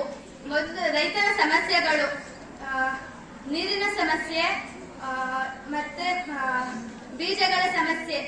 ಈಗ ಬೀಜಕ್ಕೆ ಕೆಮಿಕಲ್ ಹಾಕಿ ಯೂಸ್ ಮಾಡ್ತಾರೆ. ಆ ಪ್ಯಾಕೆಟ್ಗಳಲ್ಲಿ ಕೆಮಿಕಲ್ ಇರುತ್ತೆ, ಅದನ್ನ ತಂದು ಹಾಕಿದ್ರೆ ಸ್ವಲ್ಪ ಮಾತ್ರ ಬೆಳೆ ಮಾತ್ರ ಬೆಳಿಬಹುದು. ಮತ್ತೆ ಇನ್ನೊಂದ್ಸಲ ಬೆಳೆಯಕ್ ಹೋದ್ರೆ ಅದು ನಾಶವಾಗಿ ಹೋಗುತ್ತೆ. ಅತಿವೃಷ್ಟಿ ಅನಾವೃಷ್ಟಿ. ಮಳೆ ಒಂದ್ ವರ್ಷ ಚೆನ್ನಾಗ್ ಬಂತು ಅಂದ್ರೆ ಬೆಳೆ ಇರುತ್ತೆ, ಇನ್ನೊಂದ್ ವರ್ಷ ಬರದೇ ಇರುತ್ತೆ.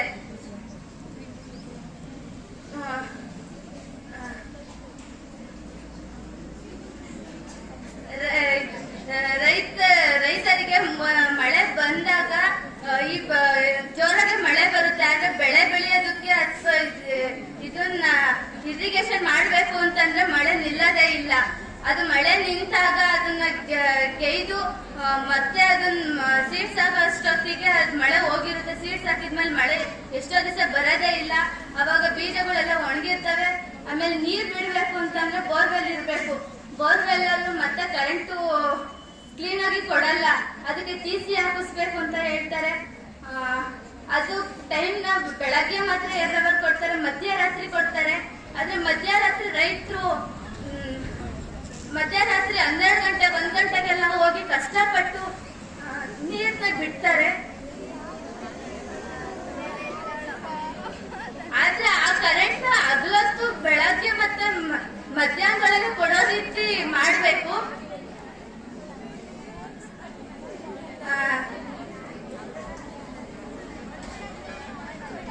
ಆಮೇಲೆ ಬೆಲೆ ಮಾತ್ರ ಕ್ಲೀನ್ ಆಗಿ ಸಿಗಲ್ಲ. ಜಾಸ್ತಿ ಬೆಳೆ ಬೆಳೆದಿದ್ದಾರೆ ಅಂದ್ರೆ ಕಡಿಮೆ ಆ ಟೈಮ್ ಅಲ್ಲಿ ಕಡಿಮೆ ಬೆಲೆಗೆ ಅಂತ ಮಾರಿಸ್ತಾರೆ. ಮಾರಾಟ ರೈತ ಹತ್ರ ಒಂದತ್ರ ತಗೊಂಡೋಗೋರು ಇನ್ನೊಂದು ವ್ಯಾಪಾರ ಮಾಡ್ತಾರೆ. ಅದು ಜಾಸ್ತಿ, ಅದು ರೈತರಿಗೆ ಇಷ್ಟೇ ಅಮೌಂಟ್ ಅಂತ ಫಿಕ್ಸ್ ಮಾಡ್ಬೇಕು ತರಕಾರಿಗೆ. ಮತ್ತೆ ತೆಂಗಿನ ಬಂದ್ರೆ ಎಳೆನೀರಿಗೆ ಇಲ್ಲಿ ರೈತ ಹತ್ರ ಬಂದು 15 ರೂಪಾಯಿ 16 ರೂಪಾಯಿ ಅಂತ ತಗೊಂಡೋಗ್ತಾರೆ. ಆದ್ರೆ ಬೇರೆ ಸಿಟಿಗಳಲ್ಲಿ ಹೋಗಿ ನೋಡ್ರಿ, ಅದೇ 50 60 ಅಂತ ಮಾಡ್ತಾರೆ. ಆದ್ರೆ ರೈತರಿಗೆ ಮಾತ್ರ ಬೆಲೆ ಕರೆಕ್ಟ್ ಸಿಗಲ್ಲ. ರೈತರು ಕಷ್ಟಪಟ್ಟು ನೀರ್ ಹಾಕಿ ಗೊಬ್ಬರ ಹಾಕಿ ವರ್ಷವೆಲ್ಲ ದುಡ್ದಿರ್ತಾರೆ. ಆದ್ರೆ ಅವ್ರಿಗೆ ಮಾತ್ರ 15 16 ಒಂದು. ಆದ್ರೆ ಅದ್ರಲ್ಲೂ 1000ಕ್ಕೆ 10 ಎಳ್ನೀರಿಗೆ 1 ಅಂತ ಫ್ರೀಯಾಗಿ ತಗೊಂಡೋಗ್ತಾರೆ. ಅದೇ ದುಡ್ಡಲ್ಲಿ ಇದನ್ನೆಲ್ಲ ದುಡ್ಕೊಂತಾರೆ. ಅದನ್ನ ಅವರು ಕಡಿಮೆ ಮಾಡ್ಬೇಕು. ನಾವು ಎಷ್ಟು ತಗೊಂಡೋಗ್ತಾರೋ ಅಷ್ಟಕ್ಕೆ ಅವರು ಅಥವಾ ಜಾಸ್ತಿ ಮಾಡ್ಕೊಂಡ್ರು 10 ರೂಪಾಯಿಗೆ ಮಾತ್ರ ಮಾಡ್ತಾರೆ. ಇಲ್ಲಿ ಮಾತ್ರ 15 ರೂಪಾಯಿ ಅಂತ ತಗೊಂಡೋದ್ರೆ ಬಸ್ ಮೇಲೆ ಅಷ್ಟೇ ಇರುತ್ತಾ? ಅವ್ರು ಅದನ್ನ ಬೇರೆ ಕಡೆ ತಗೊಂಡೋದ್ರು ಅಷ್ಟೊಂದು ದುಡ್ಡಿಗೆ ಮಾಡ್ತಾರೆ. ಆದ್ರೆ ರೈತರಿಗೆ ಮಾತ್ರ ಆ ಬೆಲೆ ಸಿಗಲ್ಲ. ಆಮೇಲೆ ನಮ್ಮಪ್ಪನೂ ರೈತನೇ. ಆದ್ರೆ ನಾವು ಕರೋನಾ ಇದ್ರಲ್ಲಿ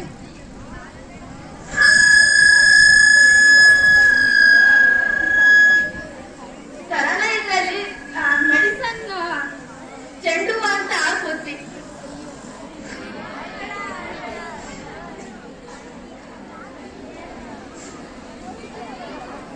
ಕೆಜಿಗೆ 7 ರೂಪಾಯಿ, ಅದ್ರ ಟನ್ನಿಗೆ 7,000 ಆಯ್ತು.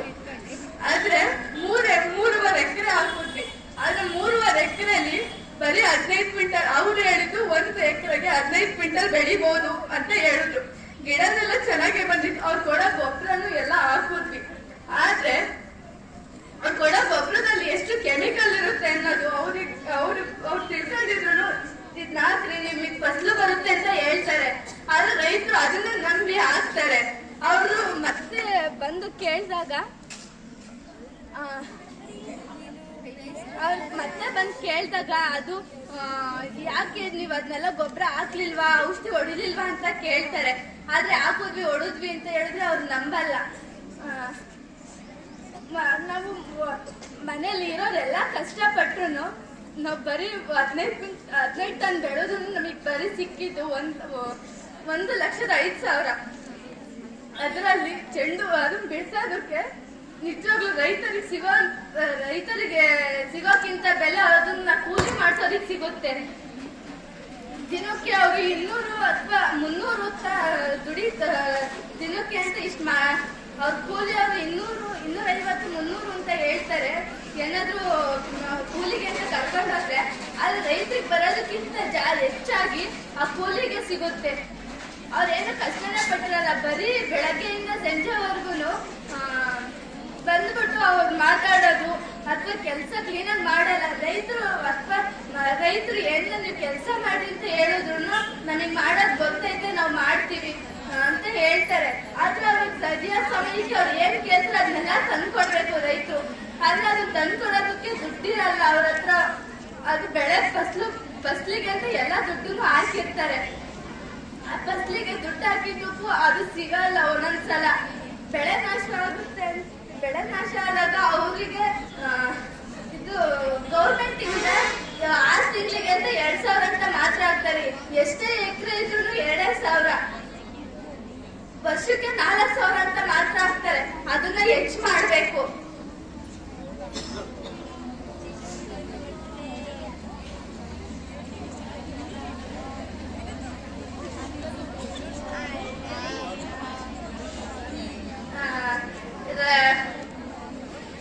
ಈಗ ಕೊಬ್ಬರಿಲಿ ಕೊಬ್ಬರಿ ಎಣ್ಣೆನ ನಾವು ತಲೆ ಕಚ್ತೀವಿ. ಆ ಕೊಬ್ಬರಿಯಿಂದನೇ ಮಾಡೋದು.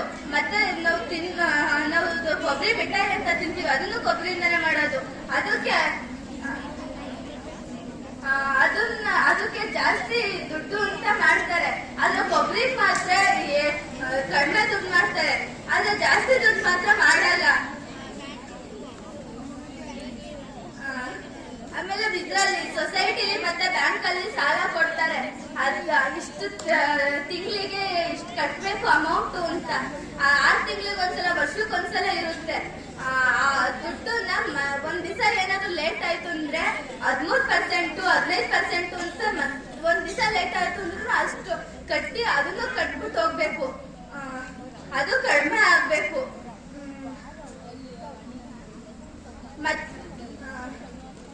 ಅವ್ರು 13%, 15% ಕೊಡೋದ್ಕಿಂತ 1%, 2% ಕೊಟ್ರೆ ರೈತರು ಎಷ್ಟೋ ಸಾಲನ ತೀರಿಸ್ತಾರೆ. ಆದ್ರೆ ಇದು ಗೌರ್ಮೆಂಟ್ ಕೆಲಸದವರಿಗೆ ದುಡ್ಡು ಜಾಸ್ತಿ ಕೊಡ್ತಾರೆ. ಆದ್ರೆ ರೈತರಿಗೆ ಅವ್ರ ಬೆಳೆ ಬೆಳೆಯೋದಕ್ಕೆ ತಕ್ಕನಾಗಿ ಅಮೌಂಟ್ ಕೊಡಲ್ಲ. ಅಫಿಷಿಯಲ್ಸ್ ಇದು ಬರೀ ಕುತ್ಕೊಂಡು ಕೆಲಸ ಮಾಡ್ತಾರೆ. ಆಮೇಲೆ ಮನೇಲಿ ಕುತ್ಕೊಂಡು ಕೆಲಸನೂ ಮಾಡ್ತಾರೆ. ಮನೇಲಿ ಕುತ್ಕೊಂಡು ಕೆಲಸ ಮಾಡಿದ್ರೆ 1 ಲಕ್ಷ 2 ಲಕ್ಷ ಅಂತ ತಿಂಗಳಿಗೆ ಕೊಡ್ತಾರೆ. ಆದ್ರೆ ರೈತರಿಗೆ ಮಾತ್ರ 6 ತಿಂಗಳಿಗೆ 2,000 ಅಂತ ಕೊಡ್ತಾರೆ. ಅವ್ರು ದುಡಿದ್ರೆ ಮಾತ್ರ ಅವ್ರು ದುಡ್ದಿರೋ ದುಡ್ಡಲ್ಲಿ ಮಾತ್ರ ಅವ್ರ